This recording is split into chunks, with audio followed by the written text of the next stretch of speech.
ನೆಹೆಮ್ಯ 6ನೇ ಅಧ್ಯಾಯದಲ್ಲಿ 5ರಿಂದ 8 ವಾಕ್ಯಗಳು. 5ನೇ ಸಾರಿ ಸನ್ಬಲ್ಲಟನು ಅದೇ ಉದ್ದೇಶದಿಂದ ತನ್ನ ಸ್ವಂತ ಸೇವಕನ ಮುಖಾಂತರವಾಗಿ ಮುಚ್ಚದಿರುವ ಒಂದು ಪತ್ರವನ್ನು ಕಳುಹಿಸಿದನು. ಅದರಲ್ಲಿ ಗೆಷೆಮ್ ಎಂಬುವನು ನನಗೆ ತಿಳಿಸಿದ ಪ್ರಕಾರ, ನೀನು ಯೆಹೂದ್ಯರು ತಿರುಗಿ ಬೀಳಬೇಕೆಂದಿದ್ದೀರಿ. ಆದುದರಿಂದಲೇ ನೀನು ಆ ಗೋಡೆಯನ್ನು ಕಟ್ಟಿಸುತ್ತಿ ಮತ್ತು ನೀನು ಅವರ ಅರಸನಾಗಿವಿ ಎಂಬ ಸುದ್ದಿಯು ಜನರಲ್ಲಿ ಹಬ್ಬಿರುತ್ತದೆ. ಇದಲ್ಲದೆ ಯೆಹೂದದಲ್ಲಿ ಒಬ್ಬ ಅರಸನಿರುತ್ತಾನೆಂದು ನಿನ್ನನ್ನು ಕುರಿತು ಯೆರೂಸಲೇಮಿನಲ್ಲಿ ಪ್ರಕಟಿಸುವುದಕ್ಕೋಸ್ಕರ ಪ್ರವಾದಿಗಳನ್ನು ನೇಮಿಸಿದ್ದಿ ಎಂಬುದಾಗಿ ಹೇಳುತ್ತಾರೆ. ಈ ಸುದ್ದಿ ರಾಜನಿಗೂ ಮುಟ್ಟುವುದು. ಆದುದರಿಂದ ಕೂಡಿ ಮಾತಾಡೋಣ ಬಾ ಎಂದು ಬರೆದಿತ್ತು. ಅದಕ್ಕೆ ನೀನು ಬರೆದಂಥದ್ದು ಏನೂ ನಡೆದಿಲ್ಲ, ಅದನ್ನು ನೀನೇ ನಿನ್ನ ಮನಸ್ಸಿನಲ್ಲಿ ಕಲ್ಪಿಸಿಕೊಂಡಿದ್ದಿ ಎಂದು ಹೇಳಿ ಕಳುಹಿಸಿದೆನು. ನೆಹೆಮಾಯನ ಜೀವನದ ಅಂತ್ಯಭಾಗವನ್ನು ಬರ್ತಾ ಇದ್ದೀವಿ. ಏನು ಜೀವನ ಅಂತ್ಯಭಾಗ್ಯ ಅಂದರೆ, ಯೆರೂಸಲೇಮಿನ ಗೋಡೆಗಳೆಲ್ಲ ಕಟ್ಟಿದೆ, ಯೆರೂಸಲೇಮಿನ ಬುರ್ಜ್ಗಳೆಲ್ಲ ಕಟ್ಟಿದೆ, ಯೆರೂಸಲೇಮಿಗೆ ಬಾಗಿಲು ಮಾತ್ರ ಈಗ ಇರಬೇಕು ಅಷ್ಟೇ. ಕೇವಲ ಬಾಗಿಲು ಮಾತ್ರ. ಈಗ ಸನ್ಬಲ್ಲಟ್ ಇವರು ಕಟ್ಟುವಂಥ ಕೆಲಸವನ್ನು ನಿಲ್ಲಿಸುವುದಕ್ಕಾಗಿ ಅವನು ಇಲ್ಲಿಯ ತನಕ 7 ಪ್ರಯತ್ನಗಳನ್ನು ಪಟ್ಟಿರುತ್ತಾನೆ. ಆ 7 ಪ್ರಯತ್ನಗಳು ವಿಫಲವಾಗುತ್ತೆ. ಕಳೆದ ವಾರ ಧ್ಯಾನ ಮಾಡಿದ್ರು, ಕಾಂಪ್ರಮೈಸಿಂಗ್ ಆಗಿ ಕರೆದ ಬಾ ನಾವು ಕುಳಿತು ಮಾತಾಡೋಣ. ಅವನ ಹಿನ್ನೆಲೆ ಏನಂದರೆ, ನೆಹೆಮನ ಜೊತೆ ಕುಳಿತು ಮಾತಾಡೋದಲ್ಲ, ನೆಹೆಮನನ್ನ ಕೊಲ್ಲುವುದೇ ಅವನ ಉದ್ದೇಶ ಆಗಿ. ನೆಹೆಮನನ್ನ ಕೊಂದು ಬಿಟ್ರೆ ಕೆಲಸ ನಿಂತುಕೊಡುತ್ತೆ. ಕಳೆದ ವಾರ ಮುಖ್ಯವಾಗಿ ಹೇಳಿದೆ, ಈ ಸನ್ಬಲ್ಲಟ್ ಸಮರ್ಯಕ್ಕೆ ಗವರ್ನರ್ ಆಗಿದ್ದಾನೆ, ನೆಹೆಮಾಯ ಯೂದಾಯಕ್ಕೆ ಗವರ್ನರ್ ಆಗಿದ್ದಾನೆ. ಇವರು ತಮ್ಮ ಯೆರೂಸಲೇಮ್ ಪಟ್ಟಣವನ್ನ ಭದ್ರಪಡಿಸ್ಕೊಳ್ಳೋದ್ರಿಂದ ಸನ್ಬಲ್ಲಟ್ನಿಗೆ ಏನ್ ಲಾಭ, ಏನ್ ನಷ್ಟ, ಅಲ್ಲಿ ಸೇರಿದಿಲ್ವಲ್ಲ ಅಂತ ಯೋಚನೆ ಮಾಡಿದ್ರೆ, ಯಾವಾಗ ಈ ಪಟ್ಟಣ ಕಟ್ಟಲ್ಪಡುತ್ತೋ ಈ ಪಟ್ಟಣದ ಎಲ್ಲ ಟ್ಯಾಕ್ಸ್ಗಳು ನೆಹೆಮನಿಗೆ ಹೊಂಟೋಗುತ್ತೆ. ಅರೆ ನೆಹೆಮ್ಯ ಪೌಳಿಗಳನ್ನ ಕಟ್ಟದೆ ಹಾಗೆ ಬಿಟ್ಬಿಟ್ರೆ ಈ ಇಸ್ರೇಲ್ ಜನಗಳಿಂದ ಅವನು ಟ್ಯಾಕ್ಸ್ ಅನ್ನ ವಸೂಲಿ ಮಾಡಬಹುದು. ಯಾರು? ಸನ್ಬಲ್ಲಟ್. ಆ ಉದ್ದೇಶದಿಂದಲೇ ಅವನು ಯೆರೂಸಲೇಮಿನ ಗೋಡೆ ಕಟ್ಟದ ಹಾಗೆ 9 ಪ್ರಯತ್ನಗಳು, 9 ತಂತ್ರಗಳು, 9 ಯಂತ್ರಗಳನ್ನ ಅವನು ಉಪಯೋಗಿಸ್ಬಿಟ್ಟ. ಈಗಾಗಲೇ ನಾವು 7 ಧ್ಯಾನಿಸ್ಬಿಟ್ಟು ಇವತ್ತು 8 ಧ್ಯಾನಿಸ್ತೀವಿ, ಬರುವಂತ ವಾರ 9 ಧ್ಯಾನಿಸ್ತೀವಿ. ಫಸ್ಟ್ ವೀಕಲ್ಲಿ 7, 8, 9 3ರಲ್ಲಿ ಸೈತಾನ ಇಟ್ಟು ಅಂತ್ಯ ದಿನಗಳಲ್ಲಿ ಏನನ್ನ ಯೋಚಿಸಿದಾನೆ ಸಭೆಗಳ ಕುರಿತಾಗಿ ನಾವು ಧ್ಯಾನಿಸಕ್ಕಾಗಿ ಇದೀವಿ. ಆಮೇಲೆ ಮೊದಲನೇ ವಿಷಯ ಏನಂದ್ರೆ, ಈ 8ನೆಯ ಸನ್ಬಲ್ಲಟನ ತಂತ್ರ, ಅಥವಾ ನಮ್ಮ ಜೀವನದಲ್ಲಿ, ನಮ್ಮ ಸಭೆಯ ಜೀವನದಲ್ಲಿ, ನಮ್ಮ ಸಭಿಕರ ಜೀವನದಲ್ಲಿ, ನಾವು ಕೆಲಸ ಮಾಡುವಂತ ಕಡೆಗಳಲ್ಲಿ ಸೈತಾನನ ಒಂದು ತಂತ್ರ. ಬೈಬಲ್ ಓದೋದು ಮಾತ್ರವಲ್ಲದೆ ನಾವು ಸೈತಾನನ ತಂತ್ರವನ್ನ ಬಲ್ಲವರಾಗಿ ಇರಬೇಕು. ಈ 5ರಿಂದ 8 ವಾಕ್ಯವನ್ನು ಓದುವಾಗ ಈ ಭಾಗದಲ್ಲಿ 5ನೇ ವಾಕ್ಯ ಬಯಲ್ಪಟ್ಟಿದೆ. ಅವನೇನ್ ಮಾಡಿದಂತೆ, ತನ್ನ ಸೇವಕನ ಮುಖಾಂತರ ಮುಚ್ಚದಿರುವ ಒಂದು ಪತ್ರವನ್ನ ಬರೆದು ಕಳಿಸಿದ್ದಂತೆ. ಏನೇ ಮುಚ್ಚದಿರುವ ಪತ್ರ. ಈ 5, 6, 7, 8, 3 ಹೇಳುತ್ತೆ, ಚಾಡಿ ಹೇಳಬೇಡ, ಸ್ಲ್ಯಾಂಡರ್ ಅಂತ ಇಂಗ್ಲಿಷ್ ಪದ ಹೇಳುತ್ತೆ, ಅಥವಾ ಸುಳ್ಳು ಸಾಕ್ಷಿ, ಕಳ್ಳ ಸಾಕ್ಷಿ ಹೇಳಬೇಡ ಅನ್ನೋದನ್ನ.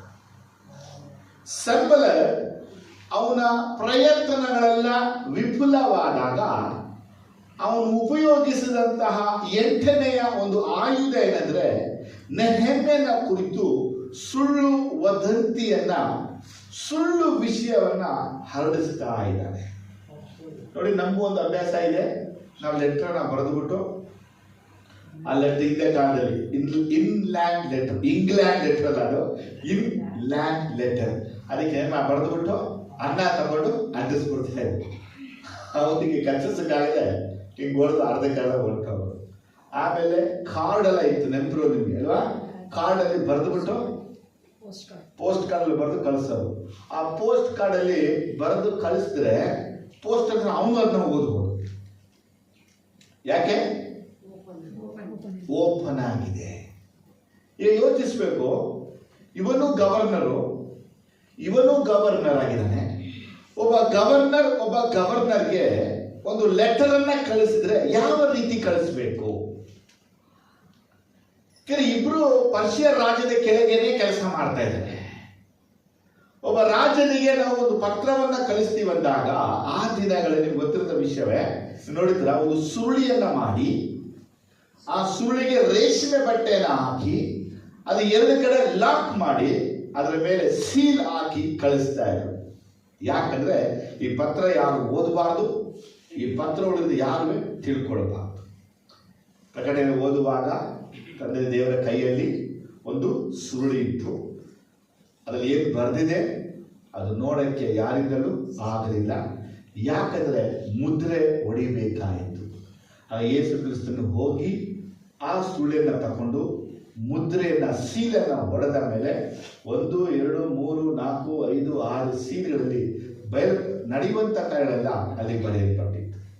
ಹಾಗಾದ್ರೆ ಏನ್ ಹೇಳ್ತಂದ್ರೆ, ಒಂದು ಸುರುಳಿಯನ್ನ ಕೊಟ್ಟರೆ ಆ ಸುರುಳಿಗೆ ಎರಡು ಕಡೆ ಲಾಕ್ ಮಾಡಿರ್ತಾರೆ, ಅದಕ್ಕೆ ರೇಷ್ಮೆ ಬಟ್ಟೆಯಿಂದ ಸುತ್ತಿರ್ತಾರೆ, ಅದರ ಮೇಲೊಂದು ಮುದ್ರೆ ಸಹ ಹಾಕಲ್ಪಟ್ಟಿರುತ್ತೆ. ಮುದ್ರೆ ಒಡೆಯದೆ ಓಪನ್ ಮಾಡಿ ಓದಕ್ಕೆ ನಾವು ಆಗಲ್ಲ. ಯಾಕಂದ್ರೆ ಇದು ಸೀಕ್ರೆಟ್ ಆದ ವಿಷಯ. ಇದು ರಾಜನಿಗೆ ಮಾತ್ರ ತಲುಪಬೇಕು, ಇದು ಯಾರ ಕೈಗೂ ಹೋಗಬಾರ್ದು ಅನ್ನುವಂಥ ವಿಷಯ ಆಯಿತು. ಆದರೆ ಇಲ್ಲಿ ನೋಡ್ತಾ ಇದ್ದೀವಿ, ಸನ್ಬಲ್ಲಟನು ಓಪನ್ ಸುರುಳಿಯನ್ನ ಕಳಿಸ್ತಾ ಇದ್ದಾನೆ. ಈ ಓಪನ್ ಸುರುಳಿಯನ್ನ ಯಾಕೆ ಕಳಿಸ್ತಿರ್ಬೇಕಂದ್ರೆ, ಒಂದು ಇದು ತಕೊಂಡು ಹೋಗ್ತಾನಲ್ಲ ಅವನು ಓದಬೇಕು. ಅವನು ನೆಹೆಮನಿಗೆ ಕಳಿಸ್ತಾ ಇಲ್ಲ, ನೆಹೆಮನ ಜೊತೆ ಇರುವಂತ ಯಹೂದ್ಯ ಜನರಿಗೆ ಕಳಿಸ್ತಾ ಇದ್ದಾನೆ. ಏನಿಂದ ಕಳಿಸಿದ್ರೆ, ನೀವು ಯಾರನ್ನ ನಂಬ್ಕೊಂಡಿದ್ದೀರಾ, ಯಾರ ಮೇಲೆ ವಿಶ್ವಾಸ ಇಟ್ಟಿದ್ದೀರಾ, ಯಾರ ಮೇಲೆ ಭರವಸೆ ಇಟ್ಟಿದ್ದೀರಾ, ಯಾರ ಜೊತೆ ನೀವು ಕೆಲಸ ಮಾಡ್ತಾ ಇದ್ರೋ ಅವನು ಯಾವ ಉದ್ದೇಶ ಉಳ್ಳವನಾಗಿದ್ದಾನೆ ಅನ್ನೋದನ್ನ ಸನ್ಬಲ್ಲಟ್ ಅದನ್ನ ಬರೆದು ಕಳಿಸ್ತಾ ಇದ್ದಾನೆ. ಅವನು ಕಳಿಸ್ತದ ಯಾರ ಹತ್ರ ಅಂದ್ರೆ ಅವನ ಸೇವಕ ಅಂತ ಬರೆಯಲ್ಪಟ್ಟಿದೆ. ಇಲ್ಲಿ ಸೇವಕ ಅನ್ನುವಾಗ ಯೂತ್ ಅನ್ನುವಂತ ಪದ. ಯೂತ್ ಅಂದ್ರೆ ಯೌವನದ ಹುಡುಗ. ಒಂದು ಹುಡುಗನ ಕೈಯಲ್ಲಿ ಪತ್ರಿಕೆಯನ್ನು ಕೊಟ್ಟಿದ್ದಾನೆ. ಆ ಪತ್ರಿಕೆಯಿಂದ ಉಂಟಾಗುವ ಉಪದ್ರವದ ಕುರಿತು ನಾವು ಜ್ಞಾನ ಉಳ್ಳವರಾಗಿ ಇರಬೇಕು. ಮೊದಲನೇ ವಿಷಯ ಏನ್ ಬರೆಯಲ್ಪಟ್ಟಿದೆ? ಯಾಜಕ ಕಾಂಡ 19ನೇ ಅಧ್ಯಾಯ 17ನೇ ವಾಕ್ಯನ ಓದುವಾಗ, ಸಹೋದರನ ವಿಷಯವಾಗಿ ಮನಸ್ಸಿನಲ್ಲಿ ದ್ವೇಷವನ್ನು ಇಟ್ಟುಕೊಳ್ಳಬಾರದು.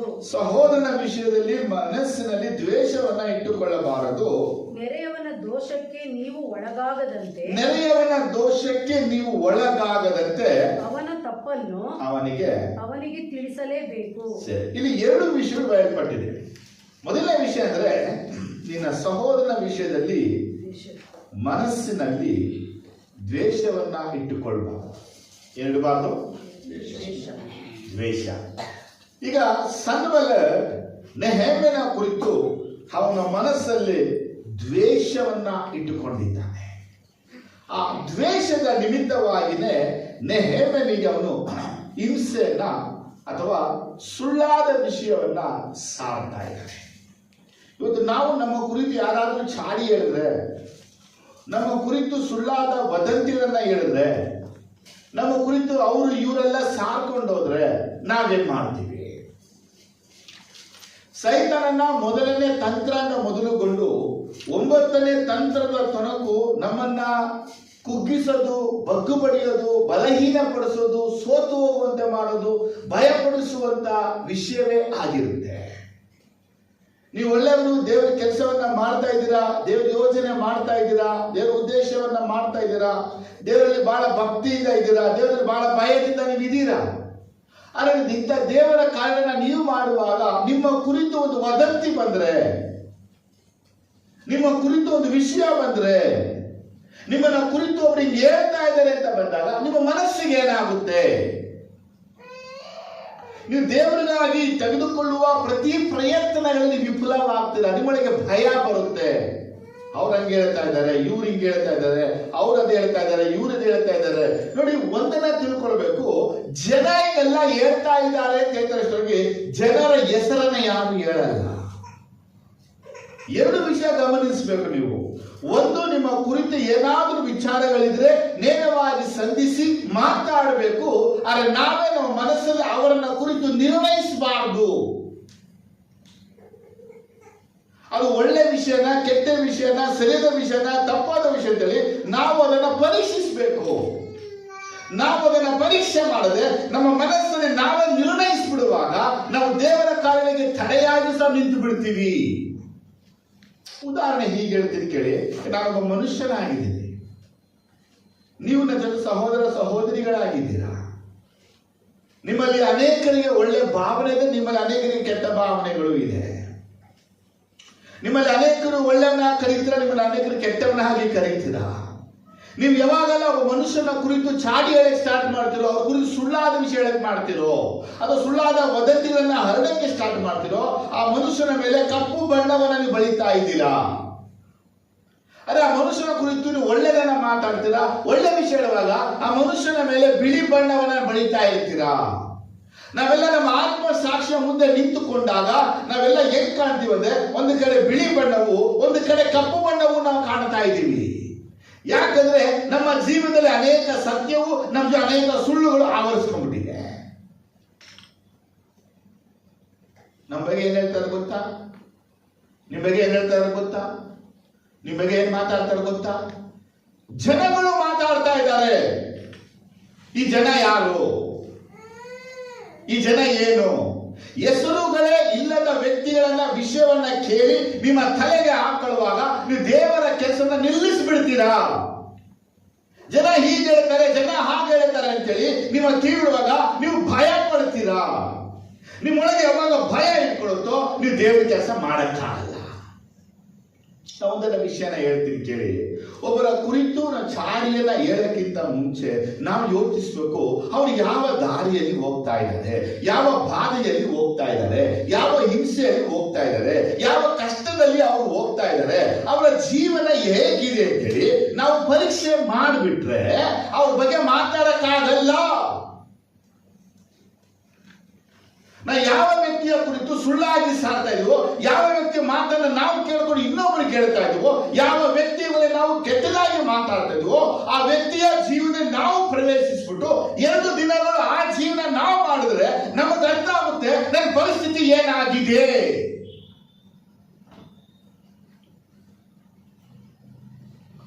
ಉದಾಹರಣೆ ಹೀಗೆ ಹೇಳ್ತೀನಿ ನಾನು. ನಾವೆಲ್ಲರೂ ಶೂನ ಹಾಕ್ತೀವಿ. ನನ್ನ ಶೂ ನಿಮ್ಮಲ್ಲಿ ಯಾರು ಹಾಕ್ಬೋದು? ನಿಮ್ಮ ಶೂನ ನನ್ನಲ್ಲಿ ಯಾರು ಹಾಕಬಹುದು?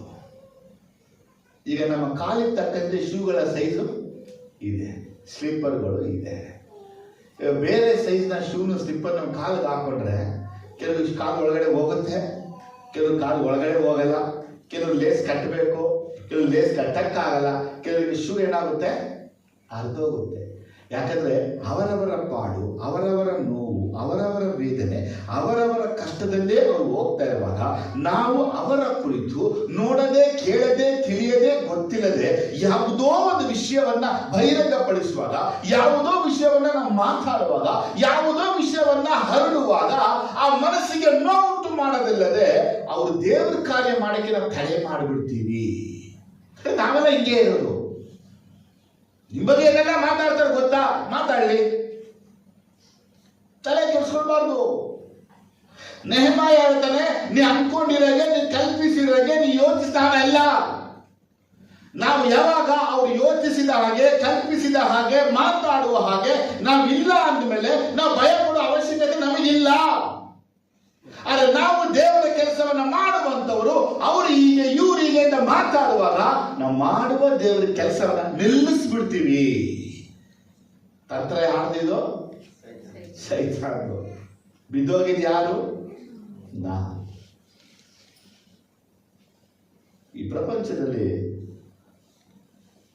ಕೊರಿಯರ್ಗಿಂತ ಬಹಳ ಸ್ಪೀಡಾಗಿ ಹೋಗುವುದೇ ಸುಳ್ಳಾದ ವದಂತಿ. ಸತ್ಯ ಅಷ್ಟು ಬೇಗ ಹೋಗಲ್ಲ. ನಮಗೆ ಒಬ್ರು ಆಗಲ್ಲ ಅಂದರೆ, ನಮಗೊಬ್ರು ಇಷ್ಟ ಆಗಲ್ಲ ಅಂದರೆ ಅವ್ರಿಗೆ ನಾವೇನು ಮಾಡೋಕ್ಕಾಗಲ್ಲ. ಅವ್ರಿಗೇನು ಮಾಡೋಕ್ಕಾಗದ ಪರಿಸ್ಥಿತಿಯಲ್ಲಿ ಅವರ ಇಮೇಜನ್ನು ಹಾಳು ಮಾಡೋಕ್ಕೆ, ಅವರ ಧೈರ್ಯವನ್ನು ಕುಂದಿಸಕ್ಕೆ ಅವರ ಕುರಿತು ಸುಳ್ಳಾಗಿ ಒಂದು ವಿಷಯವನ್ನು ಹೇಳಬೇಕು. ಈಗ ಸುಳ್ಳಾಗಿ ಒಂದು ವಿಷಯವನ್ನು ಹೇಳಕ್ಕೆ ಕಾರಣ ಮನಸ್ಸಿನಲ್ಲಿ ದ್ವೇಷ ಇದೆ. ಈ ದ್ವೇಷ ಅವರ ಕುರಿತು ಸುಳ್ಳಾದ ವಿಚಾರವನ್ನು ಮಾಡ್ತಾ ಇದೆ. ಅದನ್ನು ಕೇಳೋರು, ಕೇಳಿಸ್ಕೊಂಡವರು ಏನು ಮಾಡ್ತಾ ಇದ್ದಾರೆ? ಎರಡು ಕಡೆ ಹರಡ್ತಾ ಇದ್ದಾರೆ. ಆದರೆ ಅದು ಯಾರಿಂದ ಪ್ರಾರಂಭವಾಯಿತು, ಅದು ಎಲ್ಲಿ ಹೋಗಿ ಅಂತ್ಯ ಆಯಿತು ಅನ್ನೋದನ್ನು ಯಾರೂ ಗಮನಿಸಲೇ ಇಲ್ಲ. ಇವತ್ತು ನಾವು ಕಲಿಯುವಂಥ ಮುಖ್ಯ ವಿಷಯಗಳೆಂದರೆ ಚಾಡಿ ಹೇಳಬಾರ್ದು, ಸುಳ್ಳು ಸಾಕ್ಷಿ ಹೇಳಬಾರ್ದು, ಕಳ್ಳ ಸಾಕ್ಷಿ ಹೇಳಬಾರದು. ಇಂಥವರಿಗೆ ದೇವರ ನ್ಯಾಯ ತೀರ್ಪು ಭಯಂಕರವಾಗಿ ಇರುತ್ತೆ. ಸಭೆಯಲ್ಲೂ, ಸೇವೆಯಲ್ಲೂ, ಕುಟುಂಬದಲ್ಲಿಯೂ, ಒಂದು ಕಮ್ಯುನಿಟಿಯಲ್ಲೂ, ಒಂದು ಸೊಸೈಟಿಯಲ್ಲಿಯೂ ಇಂಥ ಸುಳ್ಳು ಸಾಕ್ಷಿಗಳನ್ನು ಇನ್ನೊಬ್ಬರನ್ನು ನಾವು ನೋಡಿ ಅವರ ಕುರಿತು ತಪ್ಪಾಗಿ ಸಾಕ್ಷಿಯನ್ನು ಹೇಳ್ಬೋದು. ಅವ್ರು ಯಾರು, ಅವ್ರು ಏನು, ನಮಗೇನು ತಿಳಿಯದೆ ಅವ್ರ ಬಗ್ಗೆ ನಾವೇ ಸ್ವತಃ ಒಂದು ಇಮೇಜೇಷನ್ ಮಾಡಿ ಇವ್ರು ಇಂಥವರು ಅಂತೇಳಿ ನಾವು ಸರ್ಟಿಫಿಕೇಟ್ ಅನ್ನ ಕೊಡಕೂಡದು. ಇಂಥವರಿಗೆ ದೇವರ ನ್ಯಾಯ ತೀರ್ಪು ಖಂಡಿತವಾಗಿ ಬರುತ್ತೆ. Hallelujah, amen. ನೋಡಿ, ಇಲ್ಲಿ ಇವನು 5ನೇ ಸಲ ತೆರೆದ ಒಂದು ಪತ್ರಿಕೆಯನ್ನ ಕಳಿಸಿದ್ದಾನೆ. ಇಲ್ಲಿ 5ನೇ ಸಲ ಅಂತ ಯಾಕೆ ಬಯಲ್ಪಟ್ಟಿತ್ತು? ಸೈತಾನ ಯಾವಾಗಲೂ ಅವನು ಯಾವುದು ಸುಳ್ಳನ್ನ ನಂಬಿರ್ತಾನೋ ಆ ಸುಳ್ಳನ್ನ ನಾನು ನಂಬುವಂತೆ ಅವನು ಪ್ರಯತ್ನ ಪಡ್ತಾನೇ ಇರ್ತಾನೆ. ಎಲ್ಲಿ ತನಕ ಆ ಸುಳ್ಳು ನಾನು ಒಪ್ಕೊಳ್ಳುವೋ ಅಲ್ಲಿ ತನಕ ಅದು ರಿಪೀಟ್ ಆಗ್ತಾ ಇರುತ್ತೆ. ಸೇಮ್ ವಿಷಯವನ್ನೇ ಅವನು 1, 2, 3, 4 ಸ್ಟಾರ್ಟ್ ಮಾಡ್ದ, 5ನೇ ಅದೇ ಬಂದಿದೆ. ವಾಕ್ಯತೆ 5 ಸಲವೂ ಅವನು ಅದೇ ವಿಷಯವನ್ನ ಮಾತಾಡಿದ್ದಾನೆ. ಸಾಮ್ಸನ್ ಲೈಫಲ್ಲಿ ನೋಡಿ, ದಲೀಲ ಅದೇ ರೀತಿನೇ. ನೀನು ನನಗೆ ಸುಳ್ಳಾಡಿದ್ಯಾ, ನಿನಗೆ ಶಕ್ತಿ ಎಲ್ಲಿಂದ ಬರುತ್ತೆ ಅಂತ ನಿನ್ನ ಮಹಾಶಕ್ತಿಯ ಗುಟ್ಟು ನನಗೆ ತಿಳಿಸಲೇ, ಅದೇನೇ ಹೇಳ್ತಾನೆ. ನಿಂಗೆ ನನ್ನ ಮೇಲೆ ಪ್ರೀತಿ ಇಲ್ಲ, ಅದೇನೇ ಹೇಳ್ತಾನೆ. ಯಾಕಂದ್ರೆ ಎಲ್ಲಿ ತನಕ ಅವನು ಕುಕ್ಕಿ ಹೋಗಲ್ಲ, ಎಲ್ಲಿ ತನಕ ಅವಳು ಹೇಳುವಂತ ಮಾತಿನ ಒಪ್ಪಿಕೊಳ್ಳಲ್ವೋ ಅಲ್ಲಿ ತನಕ ಅವಳು ಬಿಡಲೇ ಇಲ್ಲ.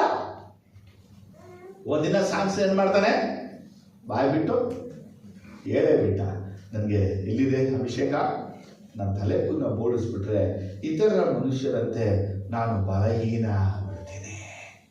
ಯೇಸುವಿನ ಜೀವನ ನೋಡಿದ್ರೆ ಯೇಸು ಸ್ವಾಮಿಗೂ 3 ಶೋಧನೆಗಳು ಬಂತು.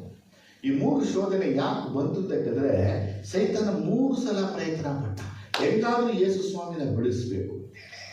1ರಲ್ಲಿ ಸೋತ, 2ರಲ್ಲಿ ಸೋತ, 3ರಲ್ಲೂ ಅವನ್ನ ಬಿಡಲಿಲ್ಲ. ಆಗ ದೇವರ ಮಕ್ಕಳ ಜೀವನದಲ್ಲಿ ಅವನ ಸುಳ್ಳು ನಾವು ಸತ್ಯ ಅಂತ ಒಪ್ಪಿಕೊಳ್ಳುವ ತನಕ ನಮ್ಮ ಹಿಂದೆನೇ ಬರ್ತಿರ್ತಾನೆ. ನಿಮ್ ಬಗ್ಗೆ ಒಬ್ರು ನೀವು ಹೀಗೆ ಜನ ಹೇಳ್ತಾರೆ, ಅವ್ರು ಹೇಳ್ತಾರೆ, ಇವ್ರು ಹೇಳ್ತಾರೆ, ಅವ್ರು ಹಿಂಗೆ ಹೇಳ್ತಾರೆ, ಇವ್ರು ಹಿಂಗೆ ಹೇಳ್ತಾರೆ, ಹೇಳಿ ನಿಮ್ ಕಿವಿ ಕೇಳಿ ನೀವು ಲಾಸ್ಟ್ ಹೌದು ನಾನು ಹಂಗೇನೆ. ಹೆಂಗೆ ನೀವು? ಅದು ನೀವು ಹಂಗಿರ್ಲಿಲ್ಲ. ಆ ಸುಳ್ಳು, ಆ ನಿರೀಕ್ಷೆ ಉಂಟಾಗಿ ಆ ಸುಳ್ಳನ್ನ ಅವಲಂಬಿಸುವಂತೆ ನೀವು ಮಾರ್ಪಟ್ಟಿರ್ತಾರೆ. ಅದಕ್ಕೆ ನೆಹೆಮಾಯ ಒಂದು ಗುಡ್ ಎಕ್ಸಾಂಪಲ್ ಆಗಿದ್ದಾನೆ.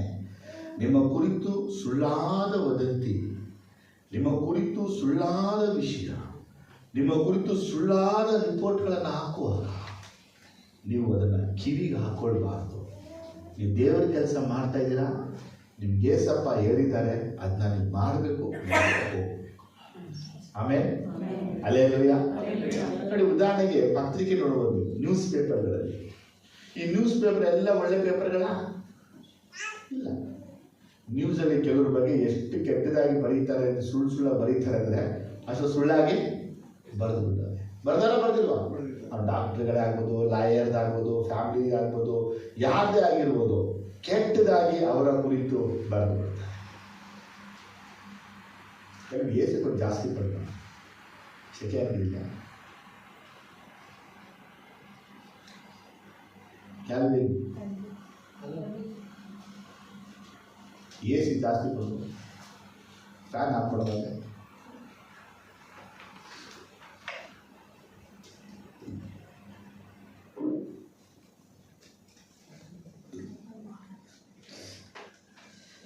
Thank you, Jesus. Come fast.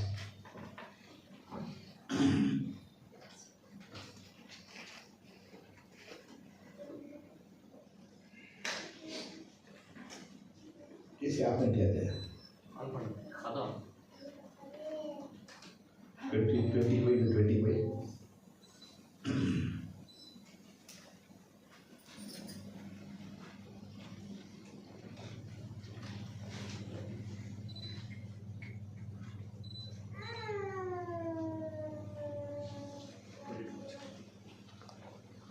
Hallelujah.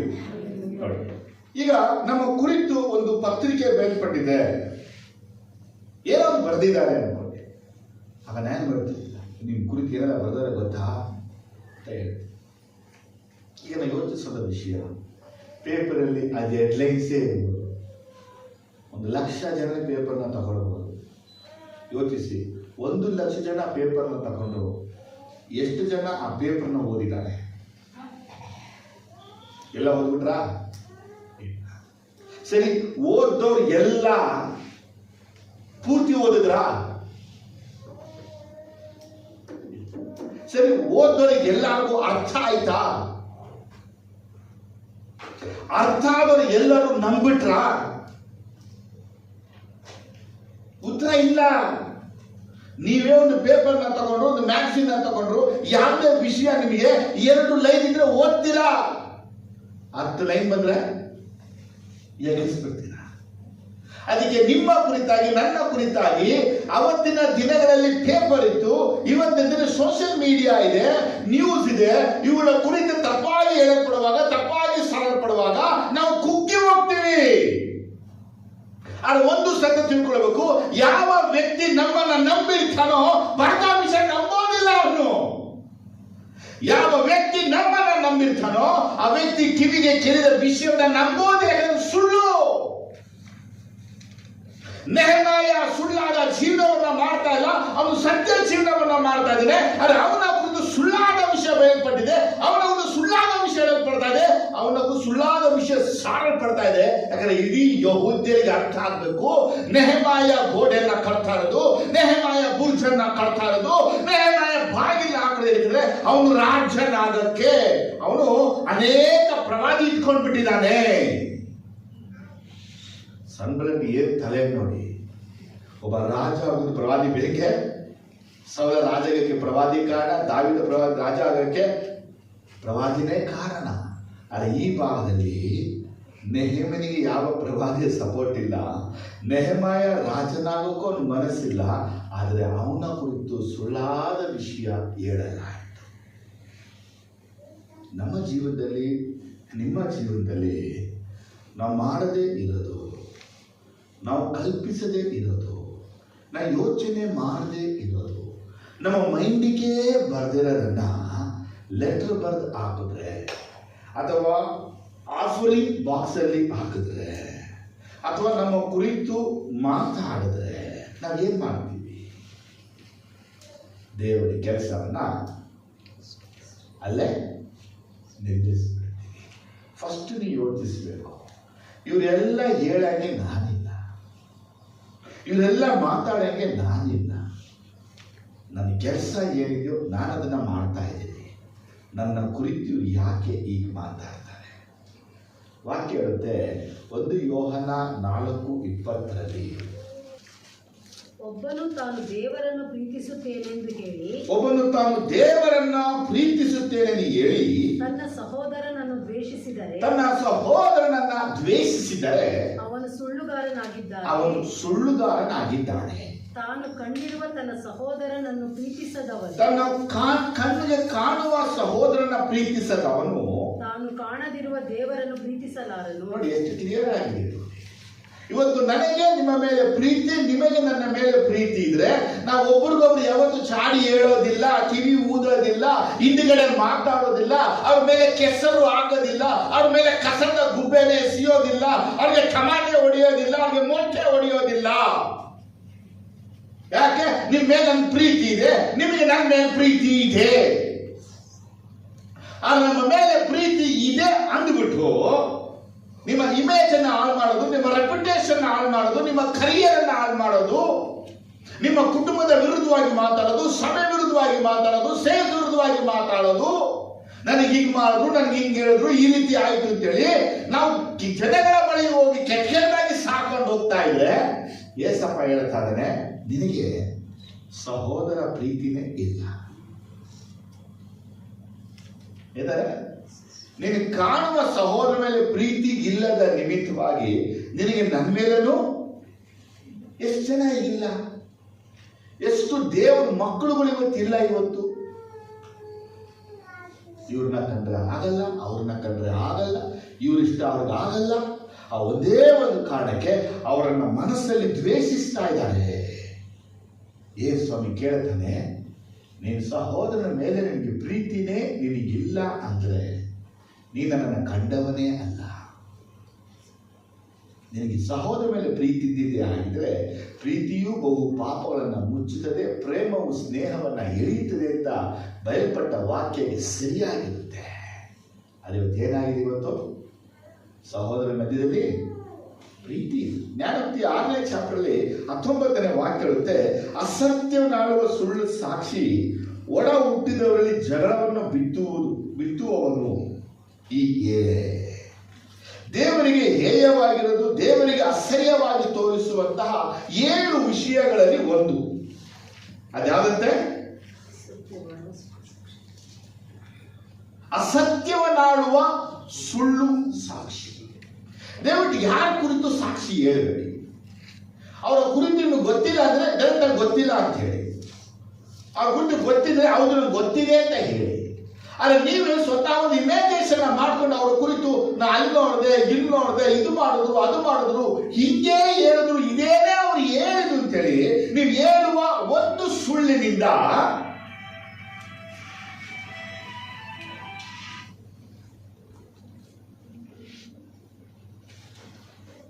ನೀವು ಹೇಳುವ ಒಂದೇ ಒಂದು ಸುಳ್ಳಿನಿಂದ ಆ ಕುಟುಂಬ ಏನಾಗುತ್ತೆ? ನಿಮ್ಗೆ ಗೊತ್ತಾ, ಎಷ್ಟೋ ಹೆಣ್ಣು ಮಕ್ಕಳು ಆತ್ಮಹತ್ಯೆ ಮಾಡ್ಕೊಂಡ್ಬಿಟ್ಟವ್ರೆ, ಎಷ್ಟೋ ಮನೆಯಲ್ಲಿ ಸತ್ತು ಹೋಗ್ಬಿಟ್ಟವ್ರೆ. ಕಾರಣ ನೀವು ಹೇಳಿ ಮಾತಿರುತ್ತೆ.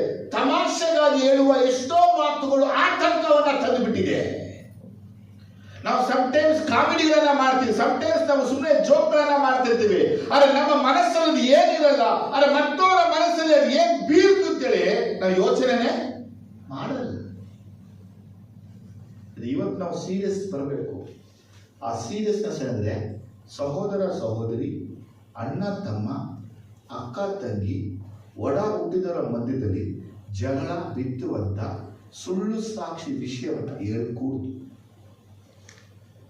ನೀ ಹೇಳಿದ್ರೆ ನೀ ಏಸಪ್ಪನಿಗೆ ಅಸಹ್ಯವಾಗಿ ಕಾಣುವಂಥದ್ದು. ದೇವರ ದೃಷ್ಟಿಗೆ ವಿಗ್ರಹ ಹೇಗೆ ಅಸಹ್ಯವಾಗಿರುತ್ತೋ, ನಮ್ಮ ದೃಷ್ಟಿಗೆ ಮಲವು ಹೇಗೆ ಅಸಹ್ಯವಾಗಿರುತ್ತೋ, ದೇವರು ಹೇಳ್ತಾನೆ ನೀನು ನನ್ನ ದೃಷ್ಟಿಗೆ ಅಷ್ಟು ಅಸಹ್ಯವಾಗಿದೆಯಾ. ಕ್ರಿಸ್ತನ ದೇಹದಲ್ಲಿ ಒಂದು ಅಂಗ, ಸಭೆಯಲ್ಲಿ ಒಂದು ಅಂಗ, ಕುಟುಂಬದಲ್ಲಿ ಒಬ್ಬ ವ್ಯಕ್ತಿಯಾಗಿದ್ದು ನಿನ್ನ ಸಹೋದರನ ಕುರಿತಾಗಿ ನೀ ಹೇಳುವ ಒಂದು ಸಣ್ಣ ಸುಳ್ಳಿನ ಸಾಕ್ಷಿ ನಿಮಿತ್ತವಾಗಿ ಅವನ ಎದೆ ಹೊಡೆದೋಯ್ತು, ಅವನ ನಂಬಿಕೆ ಹೊಡೆದೋಯ್ತು, ಅವನ ವಿಶ್ವಾಸ ಹೊಡೆದೋಯ್ತು, ಅವನ ಭರವಸೆ ಹೊಡೆದೋಯ್ತು, ಅವನ ನಿರೀಕ್ಷೆ ಹೊಡೆದೋಯ್ತು. ಅವನು ಯೇಸುವನ್ನ ಬಿಡೋಕ್ಕೂ ಸಿದ್ಧ ಆಗಿಬಿಟ್ರೆ ನೀನ್ ದೇವರ ದೃಷ್ಟಿಯಲ್ಲಿ ಸಭೆಯಲ್ಲಿ ನಿರಂತರ ಬರುವಂತ ಮನುಷ್ಯನಾಗಿದ್ರು, ಸಭೆಯಲ್ಲಿ ಅಟೆಂಡೆನ್ಸ್ ಪರ್ಫೆಕ್ಟ್ ಆಗಿದ್ರು, ನೀನು ನಿತ್ಯ ಜೀವ ಹೊಂದ್ಕೊಳ್ಳೋಕ್ಕಾಗಲ್ಲ. ರೀಸನ್ ಒಂದೇ, ನೀ ಯೇಸಪ್ಪನ ದೃಷ್ಟಿಯಲ್ಲಿ ಅಸಹ್ಯವಾಗಿ ನೀ ಕಾಣ್ತಾ ಇದೆಯಾ. ಇದು ಸಭೆಗಳಿಗೆ ಬರುವಂತ ಅನೇಕ ಜನರನ್ನು ನೋಡ್ತಾ ಇರ್ತೀವಿ, ಒಳ್ಳೆ ಸುಂದರವಾದ ಬಟ್ಟೆಗಳನ್ನು ಹಾಕಿರ್ತಾರೆ. ಅದು ಸುಂದರವಾದ ಬಟ್ಟೆಗಳನ್ನು ನೋಡೋದಕ್ಕಿಂತ ಬದಲಾಗಿ ಅವರ ಮೇಲೆ ಕೊಳಕು ವಸ್ತ್ರವನ್ನು ಹಾಕೊಂಡಿರ್ತಾರೆ, ಗಲೀಜು ವಸ್ತ್ರವನ್ನು ಹಾಕಿರ್ತಾರೆ. ಅದಾದ್ರೆ ದೇವರ ದೃಷ್ಟಿಗೆ ಅಸಹ್ಯವಾದ ಕಾರ್ಯಗಳನ್ನು ಮಾಡಿರ್ತಾರೆ. ಅಸಹ್ಯವಾದ ಕಾರ್ಯಗಳಲ್ಲಿ ಬರೀ ಸುಳ್ಳು ಸಾಕ್ಷಿ, ಮನೆ ಮನೆಗೆ ಹೋಗ್ತಾರೆ, ಬೀದಿ ಬೀದಿಗೆ ಹೋಗ್ತಾರೆ, ಕುಟುಂಬಕ್ಕೆ ಹೋಗ್ತಾರೆ. ಇವಾಗ ಏನ್ ಹೇಳಿ, ಫೋನ್ ಇದೆ, SMS ನ ಕಳಿಸ್ತಾರೆ, ವಾಟ್ಸಪ್ ಅಲ್ಲಿ ಕಳಿಸ್ಬಿಡ್ತಾರೆ, ಫೋನ್ ಮಾಡಿ ಹೇಳ್ಬಿಡ್ತಾರೆ, ಹಿಂಗೆ ಆಯ್ತು, ಇದೇ ಆಯ್ತು, ಇದೇ ನಾನು ನೋಡಿದೆ, ನನ್ ಚೆನ್ನಾಗಿ ಕಾಣಿಸ್ತು ಅಂತ ಹೇಳ್ತಾರೆ. ಆದ್ರೆ ಕೇಳಿದಂಥವರು ಅವ್ರಿಗೆ ಮರು ಉತ್ತರ ಕೊಡಬೇಕು. ಕೇಳಿದಂಥವ್ರು ಕೇಳ್ಕೊಂಡು ಅದು ಇನ್ನೊಬ್ರಿಗೆ ಹೇಳ್ತಾ ಹೋಗ್ತಾರೆ. ದೇವರ ವಾಕ್ಯ ಏನ್ ಹೇಳುತ್ತೆ? ಜ್ಞಾನೋಕ್ತಿ 10:18 ನಾನು ಓದುವಾಗ, ಹೊಟ್ಟೆಯಲ್ಲಿ ಹಗೆಯನ್ನಿಟ್ಟುಕೊಂಡವನು ಸುಳ್ಳುಗಾರ, ಚಾಡಿಗಾರನು ಜ್ಞಾನಹೀನ. ನೋಡಿ, ವಾಕ್ಯ ಹೇಳ್ತಾ ಇದೆ 10:18 ಏನಂತೆ? ಹಗೆಯನ್ನು ಇಟ್ಟುಕೊಂಡಿದ್ದಂತೆ. ಎಲ್ಲಿ? ಸುಳ್ಳಾಡುವ ತುಟಿಗಳಿಂದ ಹಗೆಯನ್ನು ಇಟ್ಟುಕೊಂಡವನು, ಚಾಡಿ ಹೇಳುವವನು ಮೂರ್ಖನು. ಏಕೆ ವರ್ಣ? ಯಾರೆಲ್ಲ ಚಾಡಿಯನ್ನ ಹೇಳ್ತಾರೋ ಅವ್ರು ಹೇಳ್ತಾರೆ ಜ್ಞಾನಹೀನ, ಅವನೊಬ್ಬ ಮೂರ್ಖ. ಯಾಕೆ ಮೂರ್ಖ ಅಂದ್ರೆ, ಮೂರ್ಖನಿಗೆ ಸತ್ಯ ಗೊತ್ತಿಲ್ಲ, ಮೂರ್ಖನಿಗೆ ನಿಜ ಗೊತ್ತಿಲ್ಲ. ನಾವು ದೇವರ ಮಕ್ಕಳಾಗಿದ್ರೆ ಸತ್ಯವನ್ನ ತಿಳಿದುಕೊಳ್ಳಿ, ಸತ್ಯ ನಿಮ್ಮನ್ನ ಬಿಡುಗಡೆ ಮಾಡುತ್ತೆ. ಸತ್ಯವನ್ನ ಅರಿಬೇಕು, ಸತ್ಯವನ್ನ ತಿಳಿಬೇಕು. ಬದಲಾಗಿ ಸತ್ಯವನ್ನ ತಿಳಿದೆ ಸುಳ್ಳನ್ನ ನಾವು ಹಾಕಿಕೊಳ್ಳುವಾಗ ಅವರ ಒಂದು ಮೂರ್ಖತನ ನಮ್ಮೊಳಗೆ ಪ್ರವೇಶಿಸಿ ನಾವು ದೇವರ ಮುಂದೆ ಮೂರ್ಖರಾಗಿ ಕಂಡು ಬರ್ತೀವಿ. ಫೂಲಿಶ್ ಅಂತ ಬೈಬಲ್ ವಾಕ್ಯ ಹೇಳುತ್ತೆ. ಯಾಕಂದ್ರೆ ಮೂರ್ಖರಿಗೆ ದೇವರಾಜ ಇಲ್ಲ. ಮೂರ್ಖರು ದೇವರಾಜಕ್ಕೆ ಪ್ರವೇಶಿಸಕ್ಕೆ ಆಗೋದೇ ಇಲ್ಲ.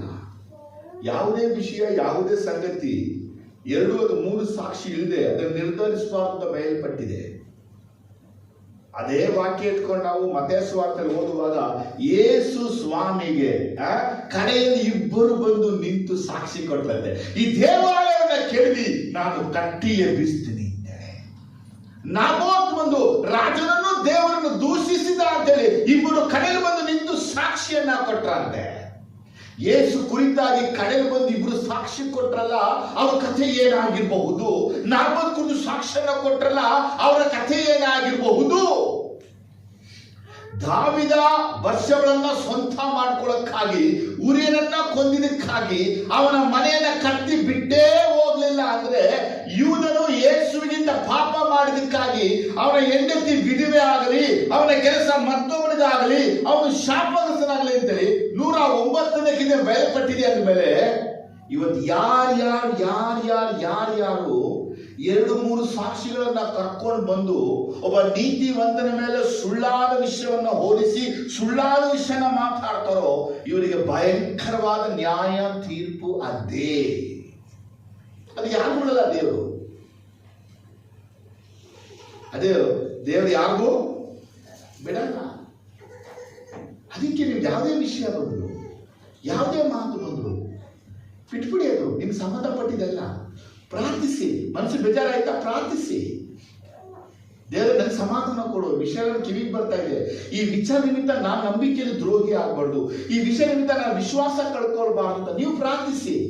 ಆದ್ರೆ ಆ ವಿಷಯದ ನಿಮ್ಮ ಮನಸ್ಸು ಕೆಡಿಸ್ಕೊಂಡು, ನಿಮ್ಮ ಕುಟುಂಬ ಕೆಡಿಸ್ಕೊಂಡು, ಅವ್ರಿಗೆ ಹೇಳಕ್ಕಾಗದೆ, ನುಂಗಕ್ಕಾಗದೆ ವೇದನೆ ಅನುಭವಿಸಬೇಡಿ. ಒಬ್ಬ ಮನುಷ್ಯ ಯಾರ ಕುರಿತಾಗಿ ಏನಾದ್ರೂ ಹೇಳ್ತಾನಂದ್ರೆ ಅಲ್ಲಿ ಇಟ್ಕೋಬೇಕು, ಅವನ ಹೃದಯದಲ್ಲಿ ಏನಿದೆ ಹಾಗೆ ಹೇಳ್ತಾನೆ ಇದೆ. ಹೇಳಿದ್ದು ಮನುಷ್ಯನ ಬಾಯಿಂದ ಬರುವಂಥದ್ದು ಮನುಷ್ಯನ ಹೋಲೆ ಮಾಡ್ತಾ ಇದೆ. ಆದರೆ ಅವನ ಬಾಯಿಂದ ಬರ್ತಾ ಇದೆ ಏನಂದ್ರೆ ಅವನ ಹೃದಯದ ಒಳಗಡೆಯಿಂದ ಬರ್ತಾ ಇದೆ. ಆ ಹೃದಯ ಏನಾಗ್ಬಿಟ್ಟಿದೆ? ಕೆಟ್ಟು ಹೋಗಿದೆ. ಹೃದಯದಲ್ಲಿ ಚಾಡಿ ಇದೆ, ಹೃದಯದಲ್ಲಿ ಹಾಗೆ ಇದೆ, ಹೃದಯದಲ್ಲಿ ಕೆಟ್ಟತನ ಇದೆ, ಹೃದಯದಲ್ಲಿ ಮೋಸ ಇದೆ, ಹೃದಯದಲ್ಲಿ ವಂಚನೆಗಳಿವೆ. ಆ ಒಳಗಡೆ ಇರೋ ನಿಮಿತ್ತವಾಗಿ ಅವನ ತುಟಿಗಳಿಂದ ಸಲೀಸಾಗಿ ಬರ್ತಾ ಇದೆ. ನಿಮ್ಮ ಬಾಯಿಂದ ಏನು ಬರ್ತಾ ಇದೆ ಅದು ನಿಮ್ಮ ಹೃದಯದಲ್ಲಿ ಶೇಖರವಾಗಿರಕ್ಕಾಗಿನೇ ಬರ್ತಾ ಇರೋದು. ಹಾಗಾಗಿ ಯಾರ ಕುರಿತುವೆ ತೀರ್ಪನ್ನ ಮಾಡಬೇಡಿ. ಜ್ಞಾನೋಕ್ತಿ 12:22 ಓದುವಾಗ, ಸುಳ್ಳು ತುಟಿ ಯೆಹೋವನಿಗೆ ಲೇಸು, ಸತ್ಯವಂತರು ಆತನಿಗೆ ಲೇಸು. ನೋಡಿ, ಜ್ಞಾನೋಕ್ತಿಗಳು 12:22 ಏನಂತೆ? ಸುಳ್ಳಾಡುವ ತುಟಿಗಳು ಕರ್ತನಿಗೆ ಅಸಹ್ಯವಾಗಿವೆ. ಸತ್ಯದಿಂದ ನಡೆದುಕೊಳ್ಳುವವನು ಆತನಿಗೆ ಆನಂದವಾಗಿದ್ದಾನೆ. ಒಳಗಡೆ ಹೆಂಗಿದೆ? ದೇವರ ಕಣ್ಣಿಗೆ ಹೆಂಗಿದೆ ಅಂತಾರೋ ಇವತ್ತು ನಾವು ಯೇಸಪ್ಪನ ಕಣ್ಣಿಗೆ ಹೆಂಗಿದ್ದೀವಿ? ನಮ್ಮ ತುಟಿಗಳು ಸುಳ್ಳನ್ನು ಆಡ್ತಾ ಇದೆಯಾ?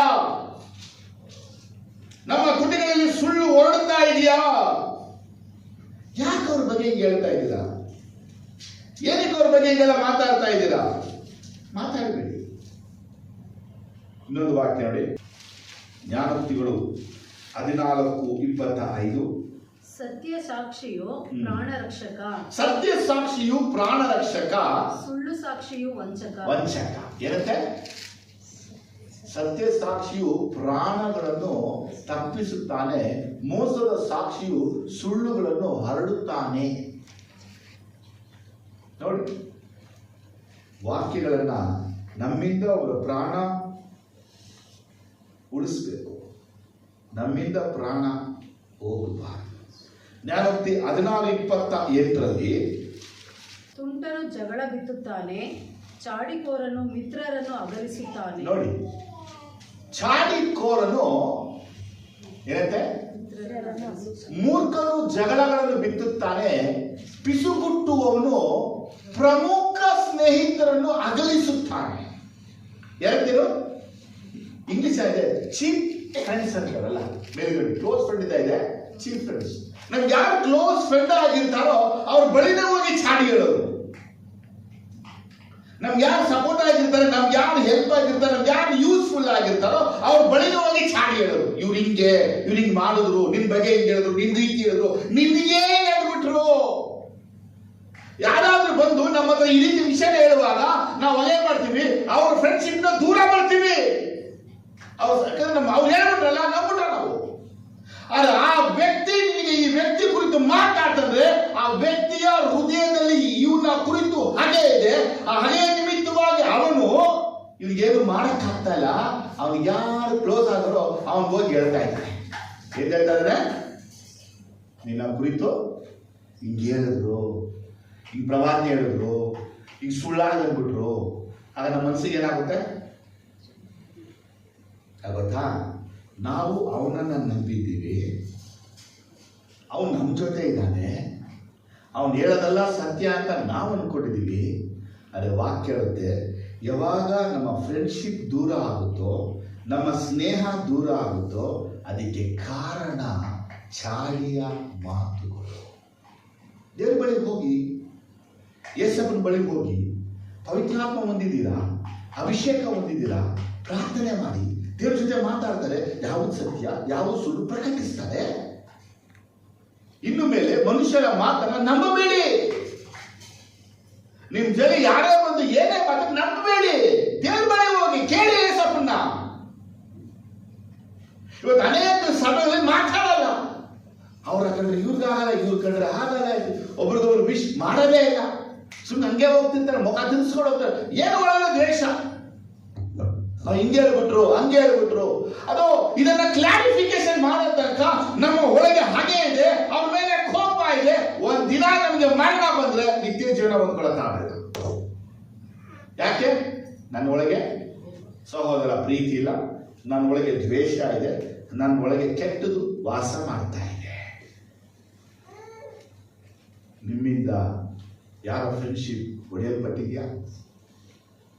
ನಿಮ್ಮಿಂದ ಐಕ್ಯತೆ ಒಡೆಯಲ್ಪಟ್ಟಿದ್ಯಾ? ಯಾರು ಕ್ಲೋಸ್ ಆಗಿದ್ದಾರೆ ಅವ್ರ ಮಧ್ಯೆ ಬಂದ್ಬಿಟ್ಟು ಹಾಕ್ಬಿಟ್ಟು ಹೋಗ್ಬಿಟ್ರ? ಯೋಚಿಸ್ಬೇಕು. ನಾವಿವತ್ತು ಈ ವಾಕ್ಯವನ್ನ ಸೀರಿಯಸ್ ಆಗಿ ತಗೊಳ್ಬೇಕು. ಯಾವಾಗ ನಾವು ದೇವರ ಕೆಲಸಕ್ಕಾಗಿ ನಿಲ್ತೀವೋ, ದೇವರ ಯೋಜನೆ ನಿಲ್ತೀವೋ, ದೇವರ ಉದ್ದೇಶ ನಿಲ್ತೀವೋ, ನಮಗೆ ಭಯಂಕರವಾದ ಆಪೋಸಿಷನ್ ಬಂದೇ ಬರುತ್ತೆ. ಆಪೋಸಿಟ್ ಇರ್ತಾನೆ ಸಹೋದರ ಮಧ್ಯದಲ್ಲಿ. ಚಾಡಿಕೋರನು ಮಿತ್ರನನ್ನು ಅಗಲಿಸ್ತಾನೆ. ನಿಮ್ಗೆ ನಿಮ್ ಸಹೋದರನ ಬಳಿ ಹೋಗಿ ಮಾತಾಡಕ್ಕೆ ಆಗ್ತಾ ಇಲ್ಲ. ಯಾಕೆ? ಅವರ ಹೃದಯದಲ್ಲಿ ನಿಮ್ಮ ಕುರಿತು ದ್ವೇಷ ಇದೆ. ವಾಕ್ಯ ಹೇಳುತ್ತೆ, ನಿನ್ನ ಸಹೋದರನ ಕುರಿತು ಅವನ ಮನಸ್ಸಿನಲ್ಲಿ ನಿನಗೆ ದ್ವೇಷ ಇದ್ರೆ ನಿನ್ನ ಕಾಣಿಕೆ ತಂದು ಕಾಣಿಕೆ ಬಿಡಲು ಹಾಕ್ಬೇಡ. ಮೊದಲು ಹೋದ ಅವ್ರ ಜೊತೆ ಒಂದಾಗ್ಬಿಟ್ಟು ಆಮೇಲೆ ಬಂದು ಕಾಣಿಕೆಯನ್ನು ಹಾಕು. ಆಗ ಆಗ ದೇವರು ಸ್ವೀಕರಿಸ್ತಾನೆ. ಇವತ್ತು ಎಷ್ಟೋ ಜನ ಸಹೋದರ ಸಹೋದರಿ ಒಂದಾಗದೆ ಕಾಣಿಕೆದ ಮೇಲೆ ಆಗ್ತಾ ಇದ್ರೆ ಪರಲೋಕ ತೆರೀತಾ ಇಲ್ಲ ಅವ್ರಿಗೆ.